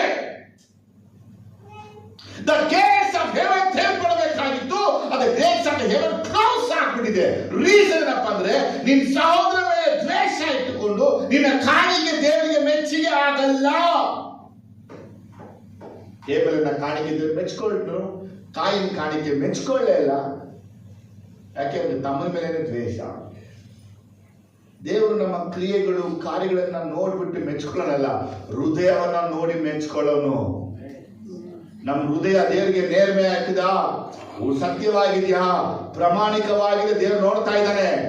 ಈ ತುಟಿ ಇದೆ, ಈ ನಾಲ್ಗೆ ಇದೆ, ಈ ಬಾಯಿ ಇದೆ ಅಂತೇಳಿ ಎಲ್ಲ ಮಾತಾಡಿ ಕುಟುಂಬ ಸಭೆ ಜನಗಳನ್ನ ಹಾಳು ಮಾಡಿಬಿಟ್ಟು ನಾನು ನೀತಿವಂತ ಸಭೆ ನಿಂತ್ಬಿಟ್ರೆ ಏಸಪ್ಪ ನನಗೆ ಶಾಲೆ ಹಾಕಲ್ಲ, ನರಕಕ್ಕೆ ತೋಗ್ಬಿಡ್ತಾನೆ. ಯಾಕಂತ ನಿನ್ನಿಂದ ಒಂದು ಮನುಷ್ಯ ದೇವರ ಕಾರ್ಯವನ್ನು ನಿಲ್ಲಿಸ್ಬಿಟ್ಟ. ಅವನು ದೇವರ ಕಾರ್ಯ ನಿಲ್ಲಿಸ್ಬಿಟ್ಟ ಅಂದ್ರೆ ಅವನು ಹಿಂದೆ ಎಷ್ಟೋ ಜನ ನಿಂತ್ಬಿಟ್ರು. ಎಷ್ಟು ಜನ ರಕ್ಷಣೆಗೂ, ಎಷ್ಟು ಜನ ಬಿಡುಗಡೆಗೂ, ಎಷ್ಟು ಜನ ಆಶೀರ್ವಾದವು ನಿಂತೋಗಕ್ಕೆ ಕಾರಣ ನೀ ಹೇಳಿದ ಒಂದು ಚಾಡಿಯ ಮಾತು. ಫ್ರೆಂಡ್ಸ್ಗಳ ಮಧ್ಯೆ ಸಾಧಾರಣ ಗಪ್ಚುಪ್ ನಡೀತಾನೆ ಇರುತ್ತೆ. ಆದ್ರೆ ಫ್ರೆಂಡ್ಸ್ ಹೆಂಗಿರ್ಬೇಕು ಗೊತ್ತಾ? ಒಳ್ಳೆ ಭರವಸೆ ಇಟ್ಟಿರ್ಬೇಕು. ಇಲ್ಲ, ನೀವು ಹೇಳೋ ರೀತಿ ಅವ್ರು ಹೇಳೋ ಚಾನ್ಸೇ ನಾನು ನಂಬಲ್ಲ. ಆ ರೀತಿ ನಿಮ್ಗೆ ಮನಸ್ಸಿಗೆ ಬಂತ ನೇರವಾಗಿ ಬಂದ್ಬಿಟ್ಟು ಬ್ರದರ್ ನೀವು ಅಂದ್ರಂತಲ್ಲ ಮಾತು ಕೇಳಿಬಿಟ್ಟು ಅದು ಹ್ಞೂ ಇದ್ರೆ, ಸರಿ ಇದ್ರೆ, ತಪ್ಪಿದ್ರೆ ಕ್ಷಮಾಪಣೆ ಕೇಳೋದು, ಕ್ಷಮಿಸ್ಕೊಳ್ಳೋದು ಮುಗಿದಿ. ಹಂಗೇನ ನಾವು ಮಾತೇ ಆಡಿದ ವಿಷಯವು ನಿಮ್ಮ ಕಿವಿಗೆ ಬಿದ್ದರೆ ಇಷ್ಟು ದಿನಗಳು ನಿಮ್ಮ ಒಳಗಡೆ ಇದ್ದಲ್ಲ ರೋಷ, ಇಷ್ಟು ದಿನ ನಿಮ್ಮ ಒಳಗೆ ಇದ್ದಲ್ಲ ಕೋಪ, ಇಷ್ಟು ದಿನ ಒಳಗೆ ಇದ್ದಲ್ಲ ಕೆಟ್ಟದು. ಕೀರ್ತನೆ 66:18 ನಿಮ್ಮ ಪ್ರಾರ್ಥನೆ ದೇವರು ಕೇಳಲೇ ಇಲ್ಲ, ನಿಮ್ಗೆ ಒಳ್ಳೇದು ಆಗಲೇ ಇಲ್ಲ, ನಿಮ್ಗೆ ದೇವ್ರ ಉಪಕಾರ ಮಾಡಲೇ ಇಲ್ಲ.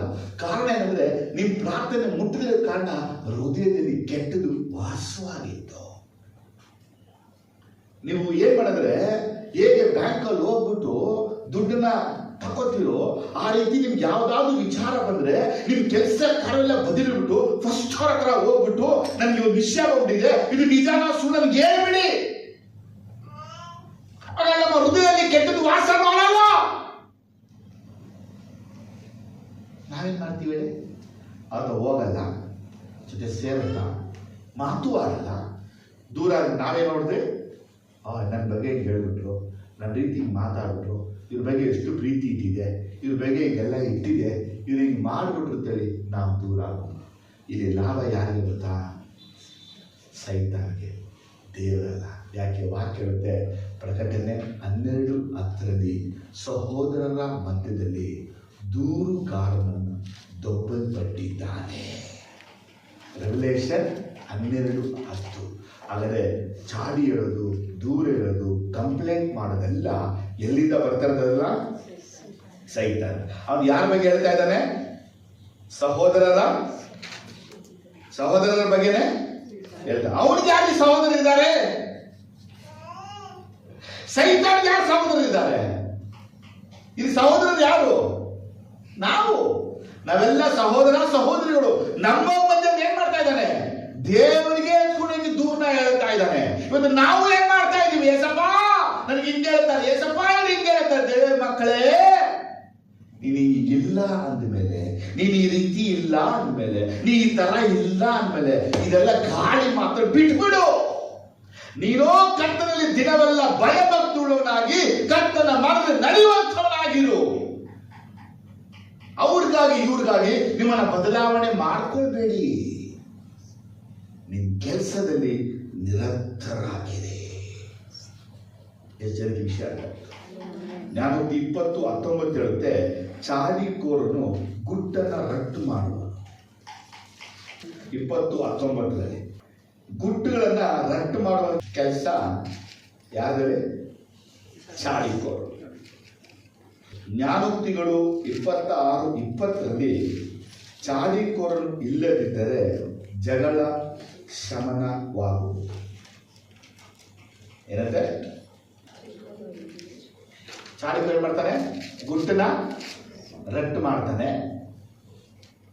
ಚಾಡಿಕೋರ ಇಲ್ಲ ಅಂದ್ರೆ ಜಗಳ ಏನಾಗುತ್ತೆ? ಜಗಳಗಳಾಗಕ್ಕೆ ಏನ್ ಕಾರಣ? ಇದೆಲ್ಲ ನೋಡಿದೀವಿ ಹಿಂದೆ ಈ ಜಾಯಿಂಟ್ ಫ್ಯಾಮಿಲಿಗಳಲ್ಲಿ, ಅಕ್ಕಪಕ್ಕ ಜನಗಳಲ್ಲಿ, ಈ ಹಳ್ಳಿಗಳಲ್ಲಿ ನಾವು ಅವಾಗೆಲ್ಲ ಹುಟ್ಟಿ ಬಂದಾಗೆಲ್ಲ ಬರೀ ಜಗಳ. ಹಿಂಗೆ ಹೇಳಿದ್ರು ಹಂಗೆ ಹೇಳಿದ್ರು ಅದೇ ತಗೋ ಈ ಜಗಳ ಬಡ ಬಡ ಹೊಡಿತಾ ಇರ್ತಾರೆ. ಅವ್ರಿಗೆ ಖುಷಿ. ಆದರೆ ದೇವರ ಮಕ್ಕಳು ಇವತ್ತಿಂದ ಈ ರೀತಿ ಇರಬಾರ್ದು. ಹೇಳಿದಾಗಿರಲ್ಲ, ಇವತ್ತು ಹೇಳಿ ನಾನು ಹಿಂಗಿರಲ್ಲ, ಇನ್ನು ನಾನು ಈ ರೀತಿ ಇರೋದು. ಯಾವ ರೀತಿ ಇರಲ್ಲ? ಚಾಡಿನ ಹೇಳಲ್ಲ, ಹೇಳೋದು ನಾನು ಕೇಳಲ್ಲ. ಹೇಳಿ, ಹೇಳೋದಿಲ್ಲ, ಕೇಳೋದಿಲ್ಲ. ನನಗೆ ದೇವ್ರು ಏನು ಕೊಟ್ಟವರು ಆ ಕೆಲಸ ನಾನು ಮಾಡ್ತೀನಿ.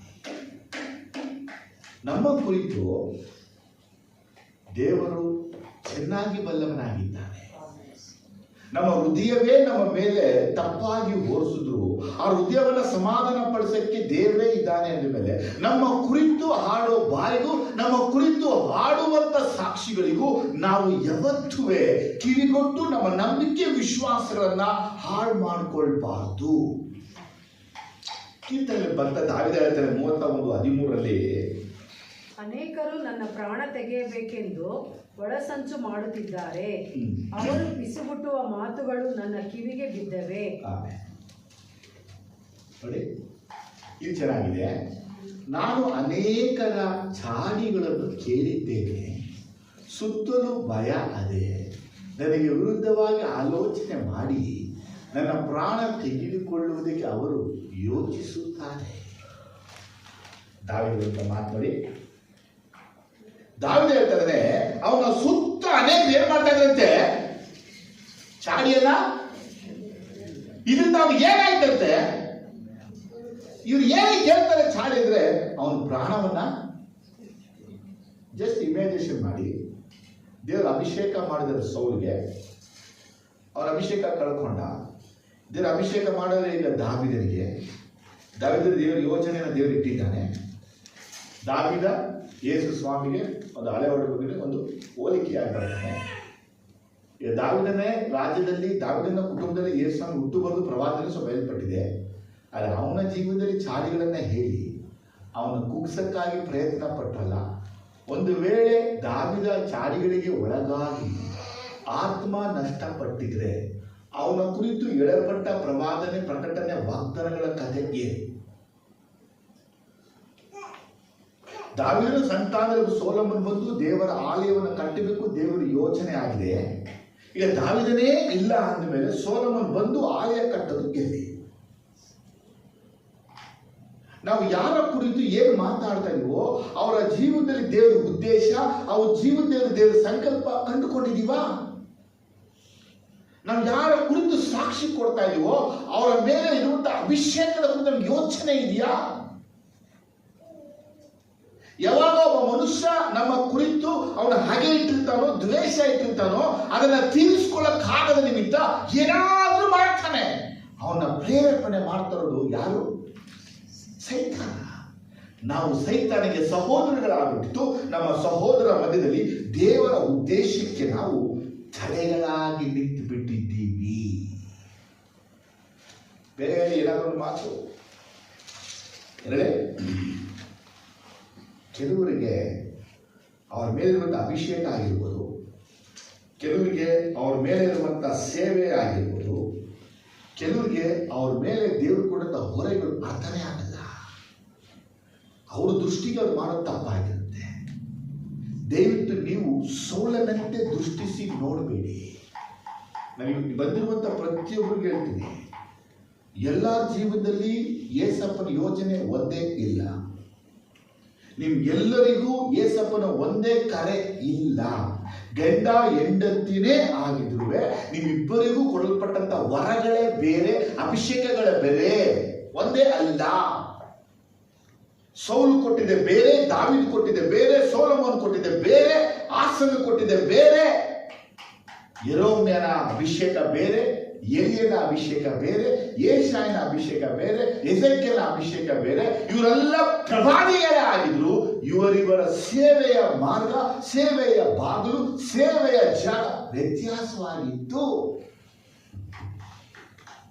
ನಾವೇನ್ ಮಾಡ್ತೀವಿ ಅಂದ್ರೆ ಎಲ್ಲಿ ಇವ್ರು ನನ್ನ ಸೇವೆ ತಡೆ ಆಗ್ಬಿಡ್ತಾನೆ ಅಂತ ಇವ್ರಿಗೆ ಹೆಂಗ್ ಸಮಯ ಸ್ಟಾರ್ಟ್ ಮಾಡ್ಬಿಡ್ತೀವಿ ನಾವು. ಒಂದು ಸಾಮ್ಯ ನಾವು ಓದ್ತೀವಿ, ಬಾಗಿಲು ಕಾಯಿನ ಕರೆದ್ಬಿಟ್ಟು ನಾ ಬರುವ ತನಕ ಬಾಗಿಲನ್ನ ಕಾಯ್ತಾ ಇರಪ್ಪ ಅಂತ ಯಜಮಾನ ಹೇಳಿ ಬಂದಂತೆ. ಬಾಗಿಲು ಕಾಯಿನ ಹೊರಗಡೆ ಬಂದು ತನ್ನ ಸೇವಕರಿಗೆ ಹಿಂಸಿಸಿ ಹೊಡೆದು ತೊಂದರೆ ಕೊಟ್ಟು ತಿನ್ನೋಕ್ಕೂ ಕುಡಿಯೋಕ್ಕೂ ಕೂತ್ಬಿಟ್ಟಂತೆ. ಅವನು ನೆನೆಸದ ಗಳಿಗೆ ಯಜಮಾನ ಬಂದು ಕೆಡುಕರಿಗೆ ಹಾಕುವ ಶಿಕ್ಷೆಯನ್ನು ಅವನು ಕೊಟ್ಟರಂತೆ. ನನ್ನ ಪ್ರಶ್ನೆ, ಬಾಗಿಲು ಕಾಯುವಂತ ಇವನಿಗೆ ಸಹ ಸೇವಕರಿಗೆ ಯಾಕೆ ಹೊಡೆದ, ಯಾಕೆ ಬಡ್ದ, ಯಾಕೆ ತಿನ್ನೋಕ್ಕೂ ಕುಡಿಯೋಕ್ಕೂ ಕೂತ್ಕೊಂಡ? ಸಾಮ್ಯ ಬಹಳ ಅರ್ಥಪೂರ್ಣವಾದ ಸಾಮ್ಯ ಇದು. ನಮ್ಮ ಸಹೋದರನಿಗೂ ಸಹೋದರಿಗೂ ನನ್ನಿಂದ ಹಿಂಸೆ ಆಗದಂತೆ ನಾವು ನಡಿಬೇಕು. ನಮ್ಮ ನಡೆನೋ ನುಡಿನೋ ಮಾತು ಅವ್ರಿಗೆ ನೋವಾಗುತ್ತೆ ಅಂದರೆ ಅದನ್ನ ಮಾಡಬಾರ್ದು, ಸ್ಟಾಪ್ ಮಾಡಬೇಕು. ಯಾಕೆ ಗೊತ್ತಾ, ನನ್ನ ಸೇವೆ ಬೇರೆ, ನಿನ್ನ ಸೇವೆ ಬೇರೆ. ನಾ ಮಾಡುವ ಸೇವೆಯಿಂದ ನಿಮಗೆ ಯಾವುದೇ ತೊಂದರೆ ಆಗಲ್ಲ.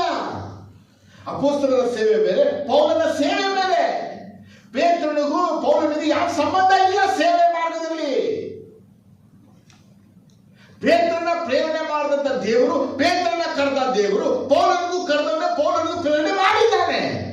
ಆದರೆ ಪೇತ್ರ ಮಾಡಿದ ಸೇವೆ ಬೇರೆ ಕಡೆ, ಪೌಲ ಮಾಡಿದ ಬೇರೆ ಸೇವೆ ಕಡೆ. ಇವತ್ತು ದ್ವೇಷ ಮನಸ್ಸು ಯಾಕೆ, ಚಾಡಿಗಳು ಯಾಕೆ, ಕಿವಿ ಊದುದು, ಸುಳ್ಳು ಸಾಕ್ಷಿ ಹೇಳಿದ್ರೆ ನನ್ನ ಸೇವೆ ಹಾಳಾಗುತ್ತೆ, ನನ್ನ ಸಮಯ ಹಾಳಾಗ್ಬಿಡುತ್ತೆ. ಸಮಯ ಕ್ರಿಸ್ತನದು. ಸಮಯನ ಯಾವನಾದ್ರು ಹಾಳು ಮಾಡಿದ್ರೆ ದೇವರನ್ನ ಹಾಳು ಮಾಡ್ಬಿಡ್ತಾನೆ, ಅವನ ನಾಶ ಮಾಡ್ಬಿಡ್ತಾನೆ. ಬಿಡಲ್ಲ, ಅವ್ನು ಯಾವನ ದೇವ್ರು ಬಿಡಲ್ಲ. ಒಂದು ಆತ್ಮ ಕೆಟ್ಟು ಹೋದ್ರೆ ದೇವರಿಗೆ ನ್ಯಾಯ ವಿಚಾರಣೆ ಮಾಡೇ ಮಾಡ್ತಾನೆ. ಯಾಕೆ ಕನ್ವಿನ್ಸ್ ಮಾಡ್ತೀವಿ, ಸಭೆ ಬಂದ್ಬಿಡಿ, ಹೋಗ್ಬೇಡಿ, ಯಾಕೆ ಕನ್ವಿನ್ಸ್ ಮಾಡ್ತೀವಿ? ಆ ಆತ್ಮ ಅಳಿದು ಹೋದ್ರೆ ಆ ಆತ್ಮದ ಲೆಕ್ಕ ನಾವು ದೇವ್ರಿಗೆ ಕೊಡಬೇಕು. ಆ ಭಯ ಭಕ್ತಿ ನಮಗಿದೆ, ಆದರೆ ಅವರಿಗೆ ದ್ವೇಷದ ಮನಸ್ಸುಳ್ಳವರಾಗಿ ಅವ್ರ ಮಾತು ಕೇಳಿ, ಇವ್ರ ಮಾತು ಕೇಳಿ, ಹೆಂಡತಿ ಮಾತು ಕೇಳಿ, ಮಗನ ಮಾತು ಕೇಳಿ, ಸೊಸೆ ಮಾತು ಕೇಳಿ, ಅತ್ತೆ ಮಾತು ಕೇಳಿ ತೀರ್ಮಾನ ಮಾಡ್ಬಿಟ್ಟು ಓಡ್ಬಿಡ್ತೀವಿ ಅಂತಾರೆ. ಕೀರ್ತನೆ 101:5 ಹೇಳುತ್ತೆ, ಗುಪ್ತದಲ್ಲಿ ನೆರೆಯವನ ಮೇಲೆ ಚಾಡಿ ಹೇಳುವವನನ್ನು ಸಂಹರಿಸುವೆನು. ನೋಡಿ, ಗುಪ್ತದಲ್ಲಿ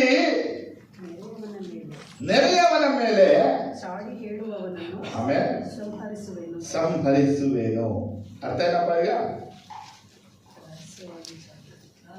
ಕೆಲವರಿಗೆ ಚಾಡಿ ಹೇಳ್ತಾರೆ,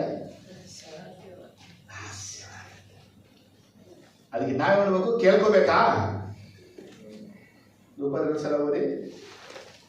ಗುಪ್ತದಲ್ಲಿ ನೆರೆಯವನ ಮೇಲೆ ಚಾಡಿ ಹೇಳುವವನನ್ನು ಸಂಹರಿಸುವೆನು. ಸಾಯಿಸ್ಬಿಡ್ತೀನಿ, ಅವನ್ನ ಸಾಯಿಸೇ ಬಿಡ್ತೀನಿ. ನಾವು ಸಾಯಿಸೋದಿಲ್ಲಪ್ಪ, ನಾವು ಏನ್ ಮಾಡ್ತಾ ಇದ್ದಾನ ಕಿವಿತಾಗ. ನಾವು ಚೆನ್ನಾಗಿ ಗೊತ್ತು, ಕೀರ್ತನೆ 15:3 ಹೇಳುತ್ತೆ, ಚಾಡಿಯನ್ನ ಹೇಳದವನೇ ದೇವರ ಗುಡಾರದಲ್ಲಿ ವಾಸ ಮಾಡ, ದೇವರ ಮಂದಿರದಲ್ಲಿ ವಾಸ ಮಾಡ, ದೇವರ ಆಲಯದಲ್ಲಿ ತಂಗು. ಅವರು ತನ್ನ ನಾಲಿಗೆಯಿಂದ ಚಾಡಿ ಹೇಳುವುದಿಲ್ಲ, ತನ್ನ ನೆರೆಯನ್ನು ನಿಂದಿಸುವುದಿಲ್ಲ. ನಾವು ದೇವರ ಮನೆಯಲ್ಲಿ ವಾಸ ಮಾಡಬೇಕು. ಈ ಸಭೆ ನಾವು ಇರಬೇಕು ಅಂದರೆ, ಪರಲೋಕ ಸಭೆ ನಾವು ಇರಬೇಕು ಅಂದರೆ ಯಾರ ಕುರಿತು ನಾವು ಚಾಡಿಯನ್ನು ಹೇಳಿದೆ. ಯಾಕೋಬ 4:11. ಸಹೋದರರೇ, ಒಬ್ಬರನ್ನೊಬ್ಬರು ನಿಂದಿಸಬೇಡಿರಿ. ಯಾವನಾದರೂ ತನ್ನ ಸಹೋದರನನ್ನು ನಿಂದಿಸಿದರೆ ಅಥವಾ ತನ್ನ ಸಹೋದರನ ವಿಷಯವಾಗಿ ತೀರ್ಪು ಮಾಡಿದರೆ ಅವನು ಧರ್ಮಶಾಸ್ತ್ರವನ್ನು ನಿಂದಿಸಿ ಧರ್ಮಶಾಸ್ತ್ರದ ವಿಷಯದಲ್ಲಿ ತೀರ್ಪು ಮಾಡಿದ ಹಾಗಾಗುವುದು. ಆದರೆ ನೀನು ಧರ್ಮಶಾಸ್ತ್ರದ ವಿಷಯದಲ್ಲಿ ತೀರ್ಪು ಮಾಡಿದರೆ ನೀನು ನ್ಯಾಯಾಧಿಪತಿ ಎನಿಸಿಕೊಳ್ಳುವೆಯೇ ಹೊರತು ಅದನ್ನು ಅನುಸರಿಸುವವನಲ್ಲ. ನ್ಯಾಯವನ್ನು ವಿಧಿಸಿದ ನ್ಯಾಯಾಧಿಪತಿ ಒಬ್ಬನೇ, ಆತನೇ ಉಳಿಸುವುದಕ್ಕೂ ನಾಶ ಮಾಡುವುದಕ್ಕೂ ಶಕ್ತನು. 11ನೇ ವಾಕ್ಯದಲ್ಲಿ ಏನಿದೆ ಅಂದರೆ, ಒಬ್ಬರ ವಿಷಯದಲ್ಲಿ ಒಬ್ಬರು ಕೆಟ್ಟದನ್ನು ಮಾತನಾಡಬೇಡಿರಿ. ಕೆಟ್ಟದು, ಸುಳ್ಳು ಸಾಕ್ಷಿ ಹೇಳ್ಬೇಡಿ, ಚಾಡಿ ಹೇಳ್ಬೇಡಿ, ಅಸಹ್ಯ ಮಾಡಬೇಡಿ, ಕೆಸರು ಮಾಡಬೇಡಿ, ಅವಮಾನ ಮಾಡಬೇಡಿ.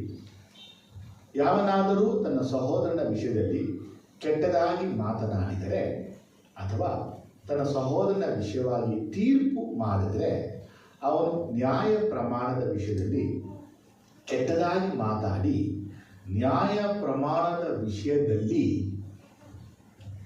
ಬೇರ್ಪಟ್ಟಿದೆ. ಇಲ್ಲಿ ಏನು ಬೇರ್ಪಟ್ಟಿದೆ ಅಂದರೆ 3 ವಿಷಯಗಳು. ಒಂದು, ಸಹೋದರನ ಮೇಲೆ ನಾವು ನಿಂದಿಸೋದು, ಇದು ಕಡೆ ನಿಂದಿಸುವುದಿಲ್ಲ, ಕೆಟ್ಟದಂತ ಇದೆ, ಚಾಡಿ ಹೇಳುವಂಥ ವಿಷಯನ ಮಾಡಿದ್ರೆ ನಾವು ಧರ್ಮಶಾಸ್ತ್ರವನ್ನು ಮೀರಿದವರು, ಧರ್ಮಶಾಸ್ತ್ರಕ್ಕೆ ನಾವು ನ್ಯಾಯಾಧಿಪತಿಗಳು, ಜಡ್ಜ್ಗಳು ಆದವರು, ಧರ್ಮಶಾಸ್ತ್ರ ಕೊಟ್ಟ ದೇವರಿಗೆ ನಾವು ದೇವರಾಗ್ಬಿಟ್ರು. ಎಷ್ಟು ಅರ್ಥ ಆಗ್ತದೆ? ನಮ್ಮನ್ನು ಉಳಿಸೋಕ್ಕೂ ಸಾಯಿಸೋಕ್ಕೂ, ನಾವು ಉಳಿಸೋಕ್ಕೂ ಸಾಯಿಸೋಕ್ಕೂ, ನೀವು ಉಳಿಸೋಕ್ಕೂ ಸಾಯಿಸೋಕ್ಕೂ ಯಾರಿಗೆ ಶಕ್ತಿ ಇದೆ? ಯಾವೊಬ್ರು ಹೇಳಿ? ನನಗಿದೆ, ನಿಮಗಿದೆಯಾ? ಯಾರಿಗೂ ಇಲ್ಲ. ಹಾಗಾದ್ರೆ ಉಳಿಸೋನು ನಾಶಪಡಿಸೋನು ದೇವರೇ ಆದಮೇಲೆ ನಾವು ಯಾರಿಗೂ ನ್ಯಾಯ ತೀರ್ಪನ್ನ ಮಾಡಬಾರ್ದು, ಅಂದರೆ ಕೆಟ್ಟದಾಗಿ ಮಾತಾಡಬಾರದು. ಹೀಗೆಲ್ಲ ಮಾತಾಡಿದ್ರೆ ಇಡೀ ಧರ್ಮಶಾಸ್ತ್ರಕ್ಕೆ ನಾನೇ ನ್ಯಾಯಾಧಿಪತಿ ಆಗ್ಬಿಡ್ತೀನಿ. ಮಾತ್ರವಲ್ಲದೆ ದೇವರನ್ನ ಪಕ್ಕ ಕೂರಿಸ್ಬಿಟ್ಟು ನಾವು ಕೂತ್ಕೊಂಡ್ಬಿಡೋದು. ಇಂಥವರಿಗೆ ದೇವರ ವಾಕ್ಯಕ್ಕೆ ಕಠಿಣವಾದ ತೀರ್ಪು ಉಂಟು. ಈ ಮಾತುಗಳನ್ನ, ಈ ವಾಕ್ಯಗಳನ್ನ ಮತ್ತೆ ಮನೆಗೆ ಹೋಗಿ ನೀವು ರೀಕಾಲನ ಮಾಡಿ, ನೆಹೆಮಾಯನ ಕುರಿತು ಸನ್ಬಲ್ಲಟ್ ಹೇಳಿದ ಎಲ್ಲ ವಿಷಯಗಳೆಲ್ಲ ಚಾಡಿಯ ಮಾತುಗಳೇ ಆಗಿತ್ತು. ಹೇಳ್ತಾ ಇದ್ದೀರಾ? ಕರೆಕ್ಟಾ? ನೀವು ದೇವರಿಗಾಗಿ ಏನಾದರೂ ಮಾಡಿದ್ರೆ, ಭಕ್ತಿಗಾಗಿ ಏನಾದರೂ ಮಾಡಿದ್ರೆ, ದೇವರ ಕೆಲಸಗಳಿಗಾಗಿ ನೀವು ಏನಾದರೂ ಮಾಡಿದ್ರೆ, ನೀವು ಮಾಡುವ ಕಾರ್ಯಗಳಲ್ಲೇ ತಪ್ಪನ್ನು ಹುಡುಕಿ ನಿಮ್ಮ ಕುರಿತು ಮಾತಾಡ್ತಾರೆ. ನೆಹೆಮಾಯನಿಗೂ ಹಾಗೇನೆ ಮಾತಾಡಿದ್ರು. ಆದರೆ ನೆಹೆಮಾಯ ಹೇಳ್ತಾನೆ, ನೀವು ಬರೆದಂಥದ್ದು ಏನು ನಡೆದಿಲ್ಲ, ಅದನ್ನು ನೀನೇ ನಿನ್ನ ಮನಸ್ಸಲ್ಲಿ ಕಲ್ಪಿಸಿಕೊಂಡಿದ್ದಿ ಅಂತ ಹೇಳ್ತಾನೆ. ಅವನು ಬರೆದಂಥ ಪತ್ರಿಕೆಯಲ್ಲಿ 2 ವಿಷಯ ಇದೆ. ಒಂದು, ನಿನ್ನನ್ನ ನೀನು ಏನು ಮಾಡ್ಕೋತಾ ಇದೀಯಾ? ರಾಜನಾಗಿ ಮಾಡ್ಕೋತಾ ಇದೀಯಾ. ನೀ ಅರಸನಾಗಿದೆ ಅನ್ನಕ್ಕಾಗಿ ಪ್ರವಾದಿಗಳನ್ನ ನೇಮಿಸ್ಕೊಂಡಿದೀಯಾ. ರಿಯಾಲಿಟಿಲಿ ನೆಹೆಮಿಗೆ ಮಾಡದ್ನ ಮಾಡಿಲ್ಲ. ಹಾಗೆ ನೀವು ದೇವ್ರ ಸೇವೆನೋ ದೇವ್ರ ಕೆಲಸಗಳು ಏನಾದರೂ ಮಾಡ್ತಾ ಇದ್ರೆ ಏನಾದರೂ ಏನು ಮಾಡೋದು ಬಂದ್ಬಿಟ್ಟು ನೀವು ಕೆಲಸದಲ್ಲಿ ನಿಯತ್ತ ಆಗಿದ್ರೆ ಇದು ದುಡ್ಡು ಹೊಡಿತಾರೆ ಅಂತ ಹೇಳೋದು. ಅವ್ರು ಫಂಕ್ಷನ್ ಎಲ್ಲ ಮಾಡ್ತಾರೆ. ಫಂಕ್ಷನ್ ಮಾಡುವಾಗ ಇವರು ಎಲ್ಲ ಮಾಡ್ಕೊಳ್ಳಿ ಅಂದ್ಬಿಟ್ರೆ ಇವರು ಎಲ್ಲ ದುಡ್ಡೆಲ್ಲ ಹೊಡೆದ್ಬಿಟ್ಟು ಈಗ ಮಾಡಿಬಿಟ್ರು ಅಂತ ನಾವು ಬಾಯಿಗೆ ಹೇಳ್ಬಿಟ್ಟು ನಾವು ಯೋಚಿಸ್ಬೇಕು. ಒಂದು ಅಡಿಗೆ ವಿಷಯ ಆಗ್ಬೋದು, ಒಂದು ಮನೆ ವಿಷಯ ಆಗಿರ್ಬೋದು, ಒಂದನ್ನು ಮಾಡೋಕ್ಕೆ ಎಷ್ಟು ಕಷ್ಟ ಇದೆ, ಅದರ ಬೆಲೆ ಎಷ್ಟಿದೆ ನಾವು ತಿಳಿಬೇಕು. ಸುಮ್ಮನೆ ಏನು ತಿಳಿದೆ ಇವ್ರು ನಮ್ಮ ದುಡ್ಡು ಹೊಡ್ಕೊಂಡ್ಬಿಟ್ರು ಅಂತೇಳಿ ಒಂದು ಮಾತು ಇದು 4 ಜನಕ್ಕೆ ಕೇಳಿ, 4ರಿಂದ 8 ಜನಕ್ಕೆ ಕೇಳಿ, 8ರಿಂದ 10 ಜನಕ್ಕೆ ಹೋಗಿ, 10ರಿಂದ 20 ಜನಕ್ಕೆ ಹೋದಾಗ ನಮ್ಮ ಮನಸ್ಸಿಗೆ ನೋವು ತರುತ್ತೆ. ನಾವು ನಿಜವಾಗ್ಲೂ ದುಡ್ಡು ಹೊಡಿಲೇಬೇಕಿತ್ತು. ಎರಡೇ, ನಾವು ಒಬ್ಬರ ಬಗ್ಗೆ ಹೇಳಕ್ಕೆ ಬದಲಾಗಿ ಅದನ್ನ ನಮ್ಮ ಮೇಲೆ ನಾವು ಹಾಕೋಬೇಕು. ಆಗ ಇನ್ನೊಬ್ರಿಗೆ ನಾವು ಏನು ಹೇಳಕ್ಕಾಗಲ್ಲ. ಎಚ್ಚರಿಕೆ ವಿಷಯ ಅರ್ಥ ಆಗ್ತದೆ. ಆಮೇಲೆ ನಾನು ಹೇಳುವಂಥ ಸತ್ಯ ಇಷ್ಟೇ. ನಿಮ್ಮ ಬಗ್ಗೆ ಇಲ್ಲದು ಸಲ್ಲದನ್ನ ಹೇಳಿದಾಗ ತಲೆ ಕೆಡಿಸ್ಕೋಬೇಡಿ. ನೀವು ಕೆಲಸ ಮಾಡ್ಕೊಂಡು ಹೋಗಿ. ನಿಮ್ಮ ಬಗ್ಗೆ ನಿಮ್ಮ ಫ್ರೆಂಡು ನಿಮ್ಮ ನೈಬರ್ ಬಂದು ಈ ರೀತಿ ಅಂತ ಹೇಳಿದಾಗ ಆಗಲೇ ಅವ್ರ ಹತ್ರ ಹೋಗಿ ಕೂತ್ಬಿಟ್ಟು ಮಾತಾಡ್ಬಿಡಿ. ನೀವೀಗ ಅಂದ್ರಂತಲ್ಲ ವಿಷಯ ಹೇಳ್ಬಿಡಿ, ಅಲ್ಲೇ ಕ್ಲಾರಿಫಿಕೇಶನ್ ಆಗಿಬಿಡುತ್ತೆ. ಅವ್ರಿಗೆ ಹೇಳದೆ ಒಳಗಿಟ್ಕೊಂಡು ನೀವು ಯೋಚನೆ ಮಾಡಿಕೊಂಡು ಸ್ನೇಹ ಭಾವದಿಂದ ಮಾತಾಡದೆ ಹೋಗಬೇಡಿ. ಯಾಕಂದರೆ ಪ್ರೀತಿ ಅನ್ನುವಂಥ ಸಾಲ ಬಿಟ್ಟರೆ ಬೇರೆ ಯಾವ ಸಾಲವೂ ಇರಕೂಡದು ಎಂಬುದಾಗಿ ಪೌಲ ನಮಗೆ ಬರೆದಿಟ್ಟಿದ್ದಾನೆ. ಋಣ ಅನ್ನೋದು ನಮ್ಮ ಜೀವನದಲ್ಲಿದ್ದರೆ ಪ್ರೀತಿ ಅನ್ನುವಂಥ ಋಣ ಮಾತ್ರನೇ ನಮ್ಮೊಳಗೆ ಇರಬೇಕು. ಆಮೇಲೆ ಅಲ್ಲೇಲೂಯಾ. ಕೊನೆಯ ವಿಷಯ ಏನು ಗೊತ್ತಾ? ಯಾರು ನಿಮ್ಗೆ ಏನೇ ಅಂದರೂ ತಲೆ ಕೆಡಿಸ್ಕೋಬೇಕು, ಕಿವಿಗಾಗಬೇಡಿ. ಒಂದು ವೇಳೆ ಅವ್ರು ಹೇಳಿದ ಮಾತು ಹಂಗಿದ್ರೆ ನಿಮ್ಮ ಜೀವನ ಪರೀಕ್ಷೆ ಮಾಡಿ. ಅಭಿವೃದ್ಧಿಯಾಗಿದ್ದೀರಾ? ಆಶೀರ್ವಾದವಾಗಿದ್ದೀರಾ? ಅನುಕೂಲವಾಗಿದ್ದೀರಾ? ಉದ್ಧಾರ ಆಗ್ತಾ ಇದ್ದೀರಾ? ಹಂಗಂದ್ರೆ ಅವ್ರು ಹೇಳಿದ ಮಾತಲ್ಲ ಸುಳ್ಳು. ಅವ್ರು ಹೇಳಿದ ಮಾತುಗೂ ನಿಮ್ಮ ಲೈಫ್ಗೂ ನೀವು ಪರೀಕ್ಷೆ ಮಾಡುವಾಗ ನಿಮಗೂ ಆ ಲೈಫ್ಗೆ ಸಂಬಂಧನೇ ಇಲ್ಲ ಅಂದಮೇಲೆ ಅದು ಸುಳ್ಳಾದ ಪದ್ಧತಿ. ಅದನ್ನ ಮನಸ್ಸಿಗೆ ಹಾಕೊಂಡು ಮಿಕ್ಸಿ ಮಾಡಿಕೊಂಡು ನಿದ್ರೆ ಕೆಡಿಸ್ಕೊಳ್ಬೇಡಿ. ಅನೇಕರಿಗೆ ನಿದ್ರೆನೇ ಬರಲ್ಲ. ನೆಂಟರು ಅದೇ ಯೋಚನೆ, ಹಿಂಗಂದ್ಬಿಟ್ರು ಹಿಂಗಂದ್ಬಿಟ್ರು ಹಿಂಗಂದ್ಬಿಟ್ರು. ಪವಿತ್ರ ಆತ್ಮ ಹೇಳಿದ್ರ, ಏಸಪ್ಪ ಬಂದು ಹೇಳಿದ್ರ, ಆಗ ಡೀಪ್ ಆಗಿ ತಗೊಳ್ಳಿ. ನನ್ನ ಸ್ವಭಾವನೇ ನಿಮ್ಗೆ ಹೇಳ್ತಾ ಇದ್ದೀನಿ. ಎಲ್ಲ ವಿಷಯ ಕೇಳಿದ್ರು ಹಂಗಿಳಿದಾಗ ನನ್ನ ತಲೆ ಏಸಪ್ಪ ಬಳಿ ಸೀದಾ ಹೋಗ್ತೀನಿ. ಏಸಪ್ಪ ಅಂತ ಪ್ರೇಯರ್ ಮಾಡ್ಕೊತೀನಿ. ಏಸಪ್ಪ ಇವ್ರಿಗೆ ಹೇಳಿದ್ದಾರೆ, ಇದು ನಿಜನಾ ಇದು ಸುಳ್ಳ ಅಂತ ಕೇಳ್ತೀನಿ. ಏಸಪ್ಪನ ಮನಸ್ಸಿದ್ರೆ ಹೇಳ್ತಾರೆ, ಹೇಳಿದ್ರು ಬಿಟ್ಬಿಟ್ಟು ತಾನೇ ಬಿಟ್ಬಿಡ್ತಾರೆ. ಏನಿದೆ ಕರೆಕ್ಟಾ? ನಾವು ಅದೆಲ್ಲ ತಲೆಯಲ್ಲಿ ಇಟ್ಕೊಂಡು ರೋಡಲ್ಲಿ ಹೋಗಿಸ್ಕೊಂಡ್ರು ಅಂದ್ಬಿಟ್ಟು ಧಾತು ಎಲ್ಲ ಹೊಡಿಯೋದು, ಆಫೀಸಿಗೆ ಕೆಲಸ ಮಾಡೋದು ಏನೋ ಅಂತ ತಪ್ಪಾಗಿ ಮಾಡ್ಬಿಡೋದು, ನೈಟ್ ಎಲ್ಲ ನಿದ್ರೆ ಮಾಡ್ತಿರೋದು, ಊಟ ಮಾಡ್ತಿರೋದು, ಇದೆಲ್ಲ ಸೈತಾನನ ಕಾರ್ಯ, ದೇವರ ಕಾರ್ಯ ಅಲ್ಲ. ಸ್ತೋತ್ರ ಹೇಳ್ತೀರಾ? ಎದ್ದಿಟ್ಕೊಳ್ಳೋಣ, ಪ್ರಾರ್ಥಿಸೋಣ. ಪ್ರಾರ್ಥನೆ ಮಾಡೋಕ್ಕಿಂತ ಮುಂಚೆ ನಿಮ್ಮ ಬಲಗೈ ಎಡಗೈ ನೋಡಿ. ನಿಮ್ಮ ಬಲಗೈ ನೀವು, ನಿಮ್ಮ ಎಡಗೈ ನಿಮ್ಮ ಫ್ರೆಂಡ್ಸ್, ನಿಮ್ಮ ಕೊಲೀಗ್ಸ್, ನಿಮ್ಮ ನೈಬರ್ಸ್. ನೀವು ಇಲ್ಲಿ ತನಕ ಯಾರ ಬೇಕಾದರೂ ಚಾಡಿ ಹೇಳಿ ಕಿವಿ ಊದಿ ಮಾತಾಡ್ಬಿಟ್ಟಿದ್ರೆ ಸಮಾಧಾನ ಮಾಡ್ತಾರೆ. ನಿಮ್ಮ ಹೆಂಡತಿ ಬಗ್ಗೆ ಯಾರಾದರೂ ಒಂದು ಕೆಟ್ಟದಾಗಿ ಹೇಳಿದ್ದನ್ನ ಕೇಳಿಕೊಂಡು ನಿಮ್ಮ ಹೆಂಡತಿ ಜೊತೆ ಕೆಟ್ಟದಾಗಿ ನಡ್ಕೋತಾ ಇದ್ರೆ ದಯವಿಟ್ಟು ಅದನ್ನು ಬಿಟ್ಟುಬಿಡಿ. ನಿಮ್ಮ ಮಕ್ಕಳ ಕುರಿತು ಯಾರಾದರೂ ಚಾಡಿನ ಕೇಳಿಬಿಟ್ಟು ನಿಮ್ಮ ಮಕ್ಕಳಿಗೆ ಶಿಕ್ಷೆ ಮಾಡ್ತಾ ಇದ್ರೆ ದಯವಿಟ್ಟು ಅದನ್ನು ಬಿಟ್ಟುಬಿಡಿ. ದೇವರು ಏಸಪ್ಪನ ಬಳಿ ಕೇಳಿ ಆಮೇಲೆ ಅದನ್ನು ಮಾಡಿ. ನಿಮ್ಮ ಮಗ ಹಿಂಗೆ, ನಿಮ್ಮ ಮಗಳು ಹಿಂಗೆ, ನಿಮ್ಮ ಸೊಸೆ ಹಿಂಗೆ, ನಿಮ್ಮ ಅಳಿಯ ಹಿಂಗೆ, ಇವ್ರು ಹಿಂಗೆ ಯಾವಾಗ ನಿಮ್ಮ ಕಂಡ್ರೆ ಅವ್ರಿಗೆ ಆಗಲ್ವೋ ನಿಮ್ಮ ಕುರಿತು ಯಾವಾಗಲೂ ಹೇಳ್ತಾನೇ. ಅದು ಒಂದು ಸತ್ಯ ತಿಳ್ಕೊಳ್ಳಿ, ಇವರಿಗೆಲ್ಲರಿಗೂ ಒಂದು ದಿನ ನ್ಯಾಯ ತೀರ್ಪಿದೆ. ಬೆಂಕಿ ಗಂಧಕದ ದೇವರು ಆಗ್ತಾನೆ, ಅವಾಗಲೂ ಅವ್ರಿಗೆ ಬುದ್ಧಿ ಬರಲ್ಲ. ಪ್ರಾರ್ಥನೆ ಮಾಡೋದ? ಕೈಗಳ ಮೇಲೆ ಇಟ್ಕೊಂಡು ಒಂದು ನಿಮಿಷ ಎಲ್ಲ ಪ್ರಾರ್ಥಿಸಿ. ನಿಮ್ಮ ಬಲಗೈ ಶುದ್ಧ ಮಾಡಿಕೊಡಿ, ನಿಮ್ಮ ಎಡಗೈನ ಶುದ್ಧ ಮಾಡಿಕೊಳ್ಳಿ. ನಿಮ್ಮ ತಾಯಿ ಆಫೀಸಲ್ಲಿ ಫ್ಯಾಕ್ಟ್ರಿಗಳಲ್ಲಿ ನಿಮ್ಮ ಒಡ ಹುಟ್ಟಿದವರಲ್ಲಿ ನೀವೇನಾದರೂ ಹೇಳ್ಬಿಟ್ಟಿದ್ದೀರಾ, ಇವತ್ತು ಹೋಗಿ ಕ್ಷಮಾಪಣೆ ಕೇಳಿಬಿಡಿ. ಅಥವಾ ಯಾರಾದರೂ ಹೇಳಿದ ಮಾತು ನಿಮ್ಮ ಮನಸ್ಸಲ್ಲಿ ಇಟ್ಟುಕೊಂಡು ಅವರ ಮೇಲೆ ದ್ವೇಷವನ್ನು ಕೋಪವನ್ನು ಇಟ್ಕೊಂಡಿದ್ದೀರಾ, ಇವತ್ತು ಅವ್ರ ಜೊತೆ ಹೋಗಿ ಮಾತಾಡಿ. ಫೋನಲ್ಲೆಲ್ಲ ಮಾತಾಡಬೇಡಿ, ಡೈರೆಕ್ಟಾಗಿ ಹೊಂಟೋಗ್ಬಿಡಿ. ಇಲ್ವಾ, ಒಂದು ಕಾಫಿ ಶಾಪ್ ಹೋಗಿ ಬನ್ನಿ, ಕಾಫಿ ಬಿಡಿ ಕರ್ಕೊಂಡು ಅಲ್ಲಿ ಮಾತಾಡಿ, ಕ್ಲಾರಿಫಿಕೇಶನ್ ಮಾಡ್ಕೊಂಬಿಡಿ. ನಿಮ್ಮ ಸ್ತೋತ್ರ ಆತನಿಗೆ, ನಿಮ್ಮ ಬಾಯಿ ನಾಲಿಗೆ ಆತನಿಗೆ ಸ್ತೋತ್ರ ಹೊರಡ್ತಾ ಇರಬೇಕು. ನೀವು ಯಜ್ಞವಾಗಿ ಅದನ್ನು ಸಮರ್ಪಣೆ ಮಾಡಿದಂಥವ್ರು. ನಿಮ್ಮ ಹೃದಯದಲ್ಲಿ ಕೆಟ್ಟದಿರಬಾರ್ದು, ನಿಮ್ಮ ಮನಸ್ಸಲ್ಲಿ ಕೆಟ್ಟದಿರಬಾರ್ದು, ನಿಮ್ಮ ಮನೆಯಲ್ಲೂ ಕೆಟ್ಟದಿರಬಾರ್ದು. ಅದನ್ನು ಒಪ್ಪಿಸ್ಕೊ. ನಿಮ್ಮ ಕೈಗಳನ್ನು ಎತ್ತಿಕೊಳ್ಳಿ, ಲಿಫ್ಟ್ ಅಪ್. ನಿಮ್ಮ ಎರಡು ಕೈಗಳನ್ನ ಎತ್ಕೊಳ್ಳಿ, ಬಲಗೈನೇ ಎತ್ಕೊಳ್ಳಿ, ಎಡಗೈನೇ ಎತ್ಕೊಳ್ಳಿ. ಬಲಗೈ ನೀವಾಗಿ, ಎಡಗೈ ಇನ್ನೊಬ್ಬರಾಗಿರಲಿ. ನಿಮ್ಮ ಬಲಗೈಯಲ್ಲಿ ಯಾರಿಗಾದ್ರೂ ಹೇಳಿದ್ರೆ ಅವ್ರನ್ನ ಕ್ಷಮಿಸಿ. ಎಡಗೈಯಲ್ಲಿ ಯಾರಿದ್ದಾರೆ ಅಂತ ನೋಡಿ.